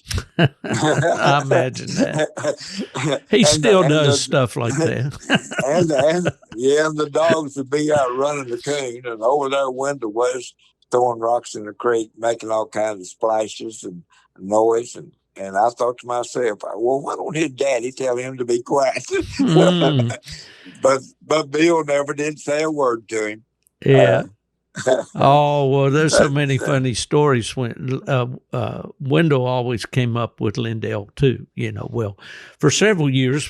But the two that just stuck with me up there and seemed to be there every year was Lindell and Dale Breeding. But Wendell was up there for a lot of times. And a little funny story about them. I mean, I've never seen a guy that liked to see a dog coon fight any more than Wendell. And and they would come up in October, and at that time when they first started coming, coon were still worth something. I mean, the highest dollar time had already passed, but they were still worth a pretty good price. And we'd shoot a coon out, and I'd always shoot them dead. But Wendell, those dogs were jerking those hides in two. Yeah. I said, boys, I'm going to sell those coon hides when y'all go home. Yeah. Boy, we had a lot of fun with that. Really did. But Wendell's dad. Yeah. I guess probably the last time that I got to hunt with him, he had started having health problems. He was really slowing down. Okay. We went in the mountains down there at the clubhouse. Oh, yeah. And you know how they are. Oh, yeah. And we struck a coon. We was walking an old ridge out top of the mountain. And we struck a coon, and they went to the bottom. And we walked off in there to them and shot the coon out. And took our time and walked back to the top of that ridge where we'd started from. And Bill, he laid down on the ground there. He sat there for a while, and he finally stood up, and he said, Bob, I want to take one last look at this place. And he shined his light all around down in there where we'd come from. He said, because this will probably be the last time that I'll ever be in here. Wow. And I think it was. I'll be. But back in the day when I started hunting with them, they would rather cut down a tree and get the coon out alive than they would shoot it. And him and AD, they carried an axe with them. Oh yeah. Yeah, and if Yeah. you treated them tree, it wasn't no question. They just started taking off their coats Yeah, I talked because that to tree was coming down. Lindell one time, or was telling me the story, and you probably know the story. He was hunting with Willie, and I think all he had was a hatchet or something. And he was determined he was going to cut that tree down with that hatchet. Did you ever hear that story? Yeah, I did. I've heard that story, and I'll tell you another one. I was hunting with Willie one night, and we treed in a den. Well, up about 12 or 14 foot high, there was a knot on the tree uh, for another limb come into it. So Willie, he said, I'm gonna get up there and see if I can get that coon out. So he climbs up that tree and he takes his handkerchief and he sets it on fire and he drops it down in that hole. Well, when he does, boy, that coon comes out of there. And it runs up there and jumps off, and the dogs take off after the coon. And Willie sets the tree on fire. Mm. And he said, "Oh, Bob," he said, "I got to find a way to put out this fire." He said, "You find me a long stick and get me a lot of these green laurel leaves that grows on that mountain laurel." Oh, yeah. He said, "And reach them up here to me." So I scrambled around as fast as I could and found a long pole. And I started pulling them green leaves and putting them on the end of that stick. And I'd reach him up there to him and he'd stuff him in that tree. And then I'd do some more and he'd stuff him in the tree. And I'd do some more. And he did that until he got that fire out. Well, he was on the fire department at Yeah, Virginia Tech, wasn't he? Yeah, it wouldn't look too good on him. Oh, man, there's so many stories. Well, you know what, Bob, this is just what's always been the highlight of coon hunting to me is sitting around and telling the stories. And I did, before we leave, Charlie Whitlock, just a couple of things about Charlie that I remember. Of course, he built the dog boxes. And if you went down to that part of the country, you could instantly see a Charlie Whitlock dog box in the back of a truck. And almost everybody that coon hunted in that part of the country had one of those boxes, didn't they? Yeah. Oh, yeah. And I've got one now. You still have one? Yes, I still got one. That's got that kind of arched top on it, that curved top. And man, that was a good box. It was a good box. Yeah, yeah. And it was, you just glance. And, of course, that was in the day. When I went to Michigan in 1983, I met Mark Blount. And Mark lived there in Three Rivers, Michigan. And he was really accredited with being the first guy that built a commercial dog box. He used the materials from those RV plants there in Elkhart, Indiana, where he worked. And he built those custom dog boxes. He called them Blount's Custom Built. And I had one and it had top storage. He's the one that came along with that idea. But, man, Charlie was building dog boxes long before Mark Blount ever started, I asked Charlie one time, I said, "Charlie, you have any idea how many dog boxes you built?" He says, "I have no idea." I said, "Well, you should have numbered them." Yeah, for sure. If you went to Charlie's house and you said, "I sure would like to have one of them boxes, but I just can't afford one today," Charlie would say, "Take it on with you. You can pay me anytime." He would do that so many times, and most of the time, people would pay him. Yeah. But now there was a few times that he never got paid for it.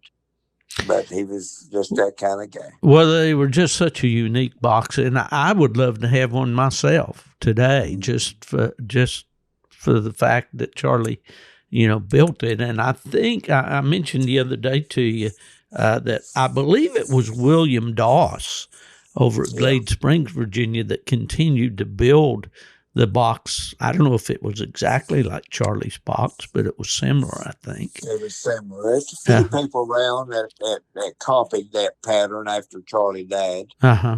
There was a guy in Florida, Poff. I can't think of his name. His first name. Mm-hmm. Ralph Poff's dad. He built them for a little while. I see. But he didn't stick with them. Mm-hmm. I've still got Charlie's dog leash. It's hanging here in my building, and I have never used it since Charlie died. But when he died, they asked me to be a pallbearer, which I accepted. And his son, he said, "Is it anything over here at Dad's that you'd like to have?" And they was going to have an auction or sell all of his. He had a gun collection and a knife collection. And Charlie had given me a knife, hen and rooster. That's the kind of knives he collected. Yeah. And I told his son, I said, "There's one thing there that I'd like to have." And I said, "I'd like to have his dog leash." Charlie would take those dog leashes and he'd modify them to suit himself. Yeah.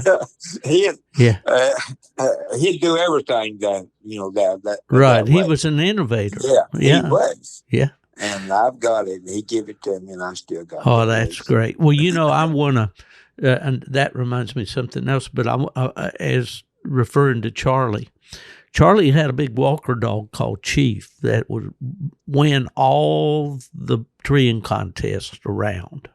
Do you remember that dog back in the early 70s? Chief. I think his name was Chief. I'm pretty sure. Now, I could be wrong on that. He was an open spotted, kind of looked like a house-bred walker dog. He was tan-headed. And maybe I'm thinking that because of the name Chief. But anyway, went to Christiansburg, I'm pretty sure, and I took a little plot dog that my dad and I had bred up called Rip. And Rip, Charlie was used to winning in the treeing contest. Well, Rip went in there, and I believe he barked 63 or 64 barks in 30 seconds.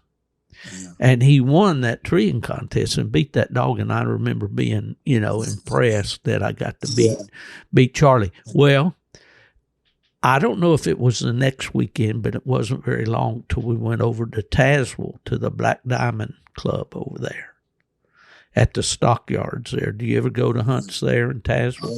Yeah, I did. Yeah. So I'm ready. I'm going to go in and clean house again, So they had to coon up a pole right there on the ground. It was right there around the buildings and the stock pens or whatever. I turned my dog loose, and he ran in that circle, ran up to that pole, sniffed to that pole, peed on it, and took off.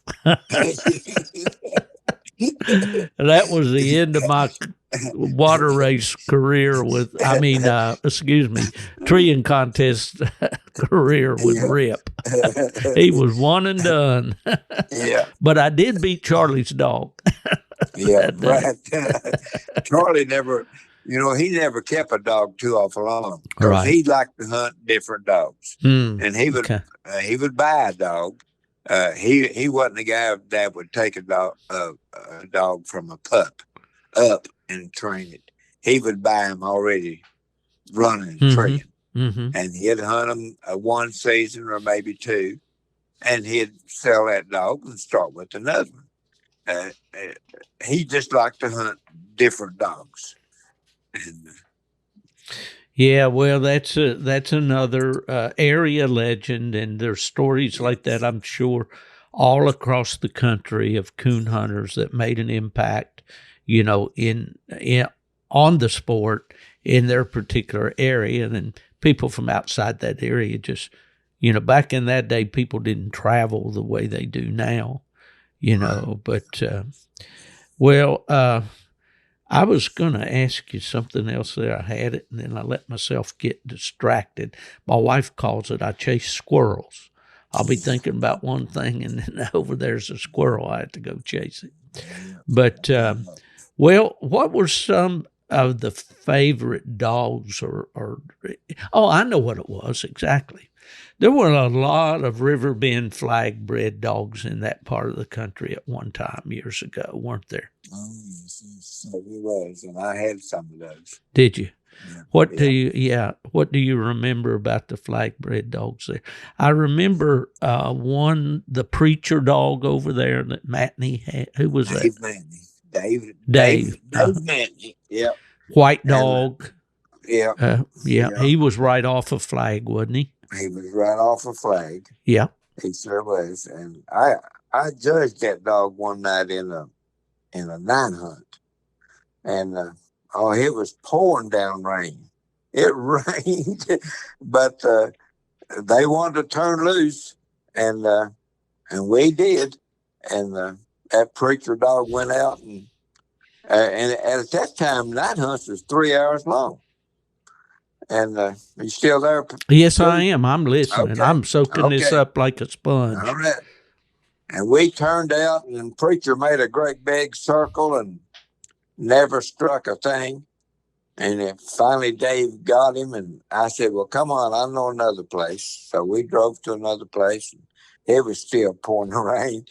And we turned him loose again, and it was at the foot of a mountain. But there was plenty hunting before you really got into the mountain, very deep.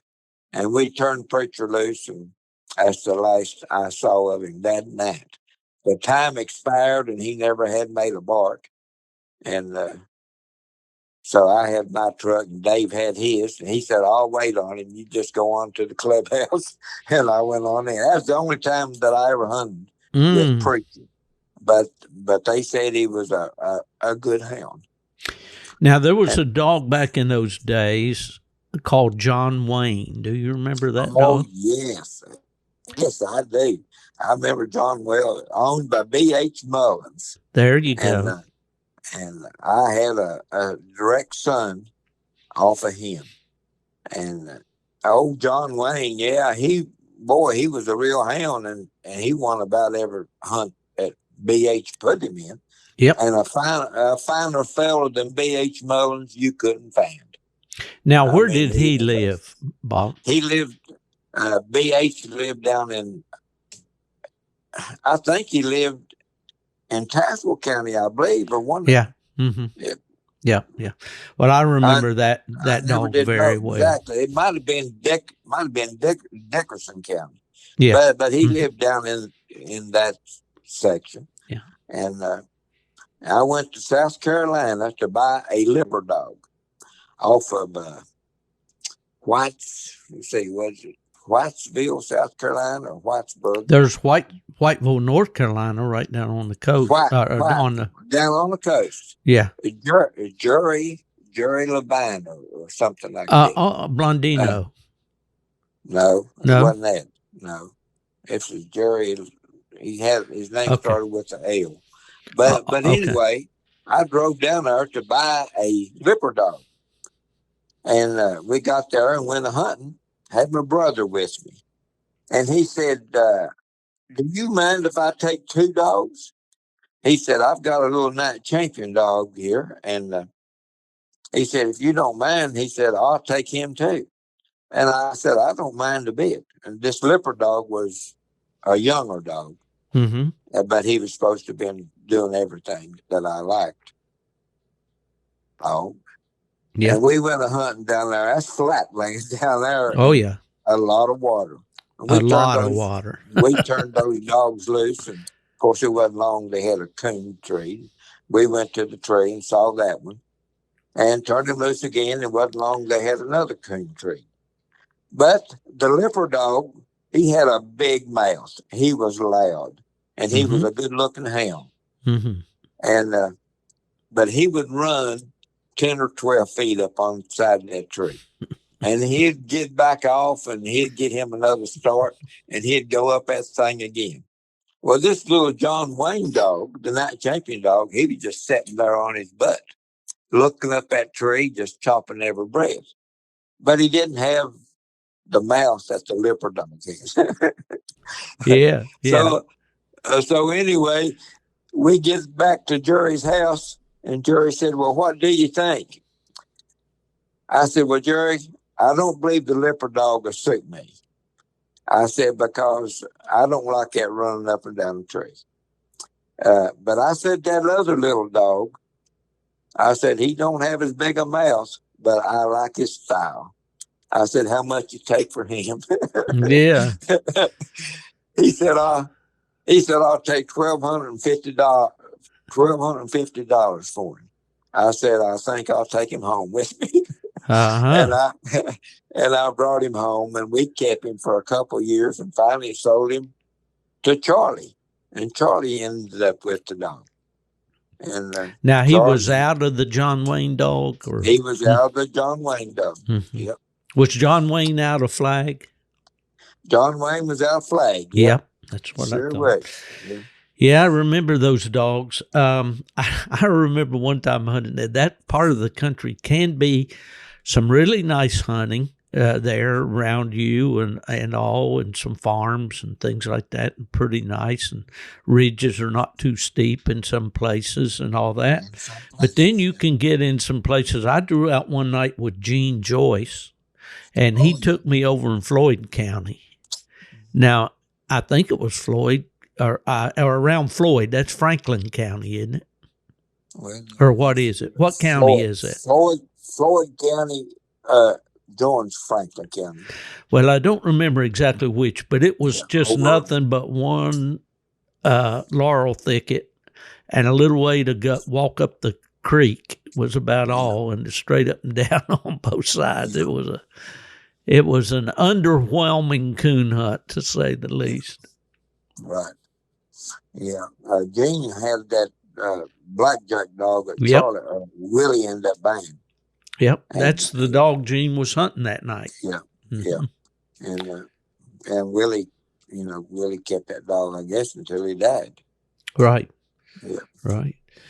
Well, we've kind of shined a tree on most of the coon hunters from that area. I know you bound to have drawn Randy Leonard at some point, hunting around that area. I knew Randy, but I never drew him. Never drew him, huh? Yeah. Never drew Randy in a case. Yeah, but a lot of our other club members did, but I never did. Yeah. Draw him. Well, I've hunted against him and I've judged him, and it was a sad day to hear that he had passed, the young man. The way he was there, for sure. Yeah. There was another coon hunter there that was pretty active in that part of the country for a period of time, and he was got affiliated with the Piedmont airline pilot Ken Duncan down in North Carolina, and that would have been Marvin Wade. How well did you know Marvin, or do know? I knew Marvin ever since he was a kid, and right. And I knew Marvin's dad. Gene, and and I knew his granddaddy, Boss Wade, and they hunted English dogs, right? And that's about all that they would hunt. But I've been on trips with Marvin, hunted with Marvin, and I guess I hunted with him up until the time that he quit hunting. Yeah, he became a minister, didn't he? Yes, he did. Yes. And I've been to Ken Duncan's place, and I went down there and hunted with him with the JR dog. And I knew Marvin well. Yeah, and I hired Ken Duncan one time to judge at Autumn Oaks in the bench show, and I knew they had a dog called, what was it, JR or something? No, what? Yeah. Was it JR? That's what they called him. And Marvin ended up with that dog. I got you. Yeah. Yeah. Well, Marvin lived down there fairly close to Bill Wickham, I think. Yeah, he did. And they hunted some together and all. Yeah, he did. Well, have we missed any Southwest Virginia All-Stars here in our talking about coon hunters? Well, we mentioned when we talked before about Shannon McGrady. Yes. And of course, Shannon, I hunted with Shannon a lot, and we traveled to Autumn Oaks together and places like that. And Shannon had a real dog too, an English dog called Sam. Okay. And that he campaigned in the hunts. Shannon has since turned to bear hunting. Oh, And, okay. so he don't coon hunt anymore, but he still keeps 5 or 6 dogs. Yeah, But he's strictly a bear hunter now. I And see. I but I remember a enjoy. story about almost everybody. I remember it was Sunday afternoon. I was living in Michigan working at UKC and probably taking a nap on the couch, I'd say. And the phone rings and it's Shannon.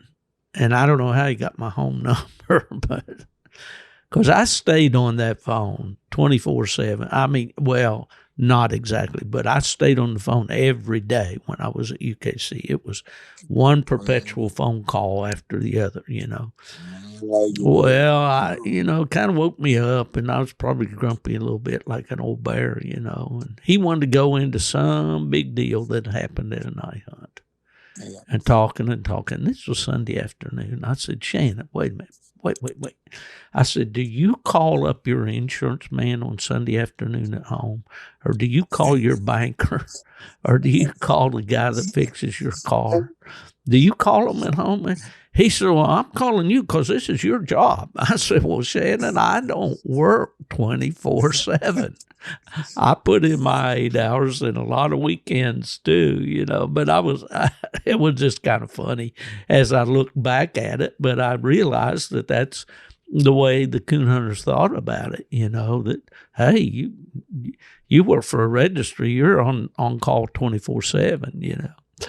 But anyway, and then I went to PKC and I learned those people were crazy, man. They encouraged people to call them in the middle of the night because they wanted to get those questions resolved, so those little brush fires, so they didn't become a bigger deal, you know, later on. But I just always thought that was kind of funny. I said, man, do you seriously, everybody you do business with, you call them at home on Sunday? I don't know, but I never did do that. When I hunted competition, I took my licks and went on. You know, if you won, fine. If you lost, fine. You ain't gonna win them all. You ain't gonna draw all cash that's gonna get along. Occasionally, you're gonna have somebody in it that's yeah. keeps things upset, but that don't happen too often. No, it But doesn't. it leaves a sour taste in your mouth whenever it does. But Yeah, and that's part it of the don't game, happen and too that's often. just It's part of part of the life. game. Yeah, part of Yeah. life. You're going to encounter people along life's way that are not going to see things the way you do and all. But overall, when you boil it all down, all those nights, you know, there's by far more good ones than bad ones, I think. I know in my experience there certainly has been. Well, are you still hunting, Bob? I'm still hunting. I got 3 dogs here. Uh, I've got a Walker dog that Wendell gave me as a puppy, and he he's a seaman. His his sire was a seaman dog off of Kentucky River Rowdy, Oh, my and old buddy Lee Kern's dog. yeah, he's a grandpup of Rowdy. Okay. His his sire is called Kentucky River Rattler or something. It belongs to a black fella down in North Carolina, a real nice guy. Yeah. Yeah. Hicks is his last name. Mm-hmm. But this dog I'm hunting now is off of that on the top side, and on the bottom side he's Wendell Lindell's line of dogs. Okay. It's And got that cougar dog on it, on the pedigree. he don't have cougar. Mm-hmm. Uh, but he's got other dogs that Lindell had before on I got you. Mm-hmm. his pedigree. Yeah, well, I hunted with all that Hall of Fame of Price's dogs down through the years, you know. Lindell's had some good dogs. We've had some awful He's had good some real hunts good with them. dogs. Yeah. And Mhm. my favorite of all of his dogs was the Casey dog. Yeah. Yeah. He may not be Lindell's favorite, but I really liked him. Well, And of course Wendell's had some real good dogs too. Yeah, well, I And remember Drum and Casey and yeah, Ring that he had. And he had a yeah, little female that was doing really good named Brandy that I liked. yeah, He'd bring right, her up that way. And then, yeah, of course, Belle was the one he won Southeastern Walker Days with, and that was right. I one of his hunted with old favorite. Belle. I hunted with her many and that too, boy. And she had a mouth like a male dog. Oh, yes, you did. Prettiest mouth you ever seen. And when Belle was operating right, she was hard to beat. But she had her gnats like all dogs do. but Oh yeah, yeah, yeah, yeah, yeah, yeah, and yeah, like you they all say, do they're that. that way. Well, I Yeah, remember Dale breeding having old Candy, and I yeah. remember Little Wendell Candy having Aurora and old and Queen. Laura and Queen. Yeah, and they were good dogs. Yeah, Yeah, yeah, they were those real good dogs. And boys were this, coon hunters. yeah, yeah. And back at that time, them boys hunted. I mean, they kept them dogs in the woods. Oh Of yeah, course, Dale, now he don't even have a dog. His wife I know. is really Betty doing hasn't good. been in Yeah, good health, and and I he hate that. stays with her, and that's what he should do, and that's what he will do as long as she's living. Yeah, Because he told me not too long ago. He said, Bob, he said she would have waited on me hand and foot, and he said I'm going to do the same for her. yeah. Well, And you just salt of the earth people. I say this over and over and over. Coon hunters are salt of the earth people. Not every one of them, certainly. yeah, And I'm sure certain people have the opinion of me that I'm not so great. But, little things mean a lot. I mean, one of the first years that Dale came up to hunt with me, they always came in October, And he said, well, I brought you a Christmas present. And he had a big box of that hard Christmas candy, the kind we used to get when we were kids. Our church would have treat day, on Christmas. They'd give you a little brown sack, and you'd have an apple and an orange and some hard candy and maybe some nuts or something in there. But Dale brought that, and I loved that stuff. We'd be coon hunting, I'd be. Well, that became a tradition. Every year he'd bring me, and he'd say, Betty sent you. Betty sent you some candy. So she's a very, very sweet lady, and I really wish her the best. And well, our friends make this sport, Bob. They really do. Yeah, it certainly does. I look back on it, and I'm just thankful that I've had as many friends as I've got and had, and as many people I know. And not too long ago, a man asked me, he said, Bob, he said, you know a lot of people and got a lot of friends, don't you? I said, yes, I do. I said, but most of them is laying up here on top of the hill in Sunset Cemetery. I said, that's the sad thing about it. It And is. that's the truth. I've always gravitated to older people. I don't know why, but I've always been that way. Yeah. Yeah, and of course they've have passed on. And well, my dad, and this is as I think about him so often, because my dad and I were very, very close, and of course he got me into this hound world and all, but he did it for an entirely different reason. I liked the competition and the shows and hunts and all that. He just liked to sit around and talk about it and then go hunting. I never saw a guy that loved hunting any more than he did, but, I think about when he was older and he'd go to plot days, these younger guys would just flock around him, and he'd get out those picture albums of his, and he'd start turning through those albums and telling the stories about those dogs. And I would say, Dad, it seemed like that he was kind of had them trapped there. He wouldn't let them go. He wouldn't tell them one more dog. But later on, I found out, no, it wasn't that. It was they that wanted to hear that one more story or hear about that other dog or this or that. And after he passed, so many people came to me and said, we really miss your dad and his stories and all. And we just, really look forward to seeing him.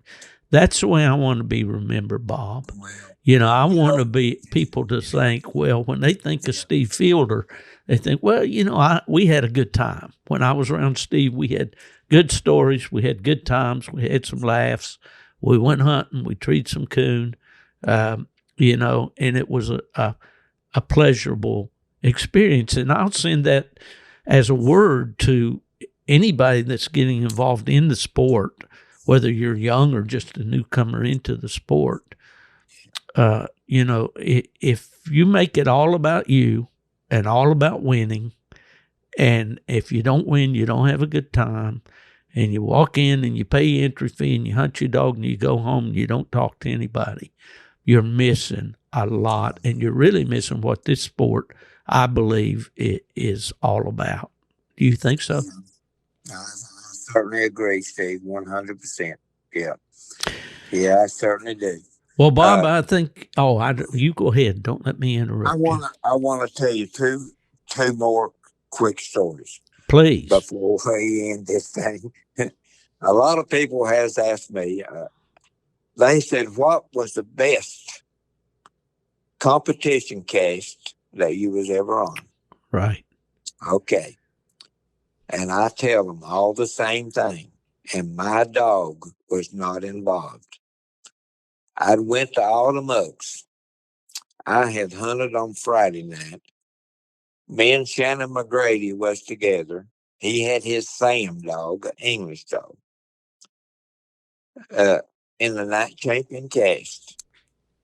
We drew out with a black and tan female that belonged.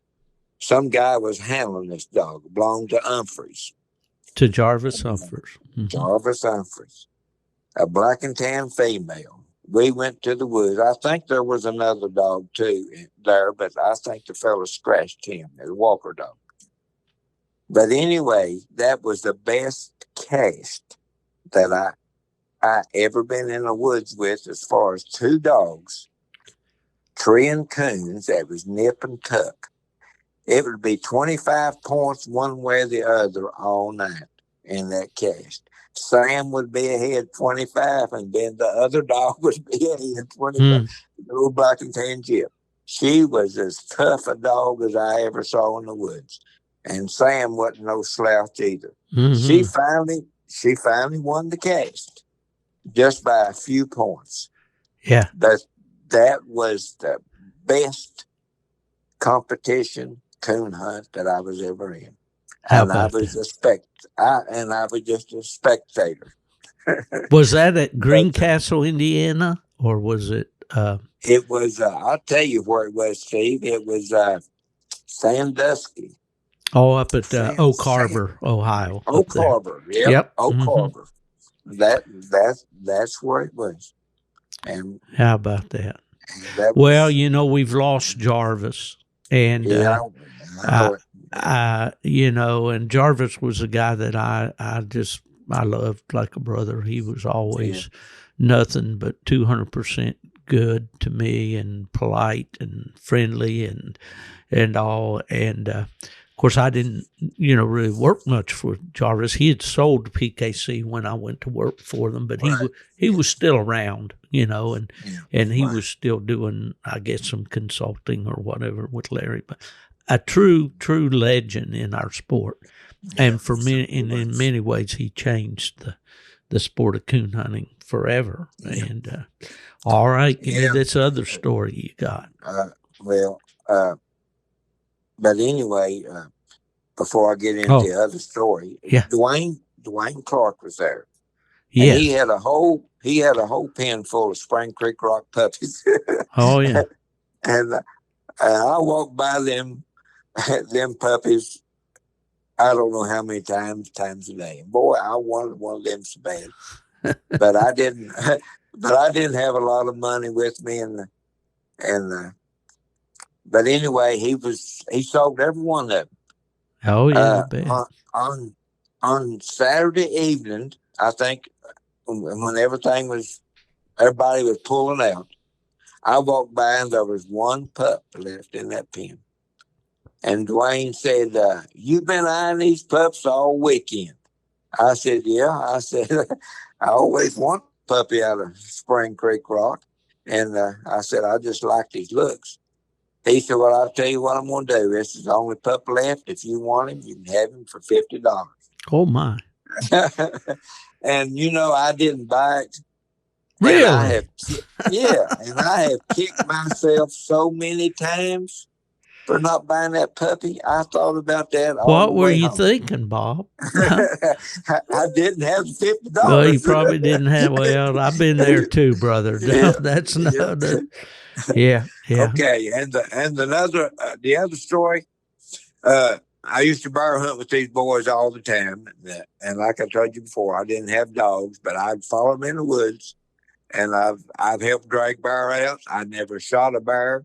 I never wanted to. I didn't even carry a gun. Right. But I wanted to just be on the hunt. Yeah. And so we were all hunting on Mountain Lake, Mm-hmm. and the dogs had run, and it was getting up about midday, and most of them had done come out, and the guys were standing around up at the top of the mountain all talking, and there was just one guy that was still in the woods. And all of a sudden, the radio went off, and this fella that knew him answered him, and he said, "I'm lost." He said, "I'm in here," and he said, "I'm not sure which direction I need to go in to get out." Well, the fella he was talking to, he said, "Well, I'm pretty familiar with that country that you're in." He said, "You take a few minutes and look around, and you find a landmark, something," he says, "that looks, kind of different, and you call me back." And he said, "Maybe I can talk you out of there." So the radio went silent for a period of time, and all of a sudden this boy, he comes back on the radio, and he says, "Do you see the sun?" And the fellow said, "Yeah, I see it." He said, "Well, I'm standing right under it." Right there under the sun. Well, that certainly narrowed it down, didn't it? And that fellow said, "Yeah, you and everybody else." Everybody else on this big green globe. Oh, that's a great story, Bob. Yeah. Well, listen, buddy, it has been so good to visit with you, and we'll definitely have to come back and do it again, because I know there's a lot of stories and rocks there in Southwest Virginia that we left unturned and all, but it's been we've only touched the hem of the garment. well, that's right. That biblical reference there. Yeah. Well, you're the coon-hunting barber. I've known several of them down through the years that were barbers. Seems like that just kind of goes along with it. And I guess that's how probably you've shared some of these stories and probably heard some too from the barber chair, haven't you?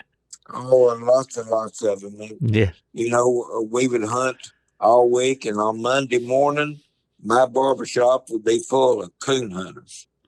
Well, that's what I was going to ask you before I let you go and all, and maybe it was your barbershop that was the gathering place. Was there, when you were down through the years, was there a local gathering place where most of the coon hunters gathered around?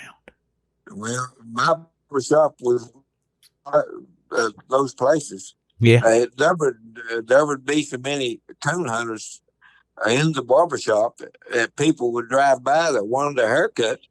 And they'd see the crowd and just keep on going because they thought the place was full of customers. You needed to have you a guy out front the barbershop. We have vacancies. Yeah, so my barbershop was one of them. I bet it was. And there was a little country store over here between me and Floyd. Mm-hmm. And on rainy nights when you couldn't go hunting, that little old store would be full of hunters, be coon hunters and fox hunters. And they'd gather in there around that little pot-belly stove, and we'd drink soda pop and eat peanuts. Oh, tell me about it. When I did the Nightlife Nation podcast, and I thought I envisioned a place just like that, because I saw a lot of those places when I was a kid, hunting down through the years. and get the old country store feel to things, and that's just one of those things that you never forget once you experience all that. Well, Bob. That's exactly right. Well, I'll tell you one more story, and I'm going to All let you go. right, Okay? he's got another one, folks. Let's go. One story reminds you of another one. That's just like that one more drop. Let's make one more drop. Go ahead. When I was hunting with Willie, like I told you before, he'd hunt about 4 dogs at a time. And I'd usually just take one. But we was hunting down in there where the clubhouse is in the mountains. And we just turned his dogs loose, and they went up the side of the mountain and across the ridge. Well, we drove around to them. There's a creek goes through there. It's a pretty good sized creek, but you could drive through it. And we drove around and found the dogs. They was treed up on the side of the mountain. And Willie rolled the window down. He said, "Yep, right there they are, right on the side of that mountain." He said, "Let's me and you go to town and get us something to eat." He said, "We know where the dogs are down." So he just turns around, drives to Christiansburg, and we go in a place and get us something to eat and sit down and talk. Then go back out and get in a truck. Drives back, and dogs still sitting in our tree. We walk in there to them, shoot the coon out. Well, that's the way it is in the mountains. Those dogs, they know they got to stay treed in those mountains because it's going to be a while before you get to them. That's right. Another great story. Okay, Steve. All right, Bob Justice, you take care of yourself, buddy. Keep cutting that hair and thinking of those stories, and we'll get you back on the podcast here before long. Yeah, I really enjoy the podcast that you have, and I listen to everyone that I can. And I really enjoy Fred Moran's stories. And he's he has some good ones. He is an amazing guy and has a lot of stories, and just the kind of guests that I like to have on this podcast. That's what I live for, and the listeners tell me they enjoy him too. So we'll have more Fred on here too. This one, the one that I just did the week before this one's airing, it's rather long too, but with a good friend. And it's just great to be able to get together with you guys and share these stories and the memories and all that goes with it. Well, Bob, we're going to let you go. And for my friends out there that wonder where I am most of the time, well, I'm gone to the dogs. That's for sure.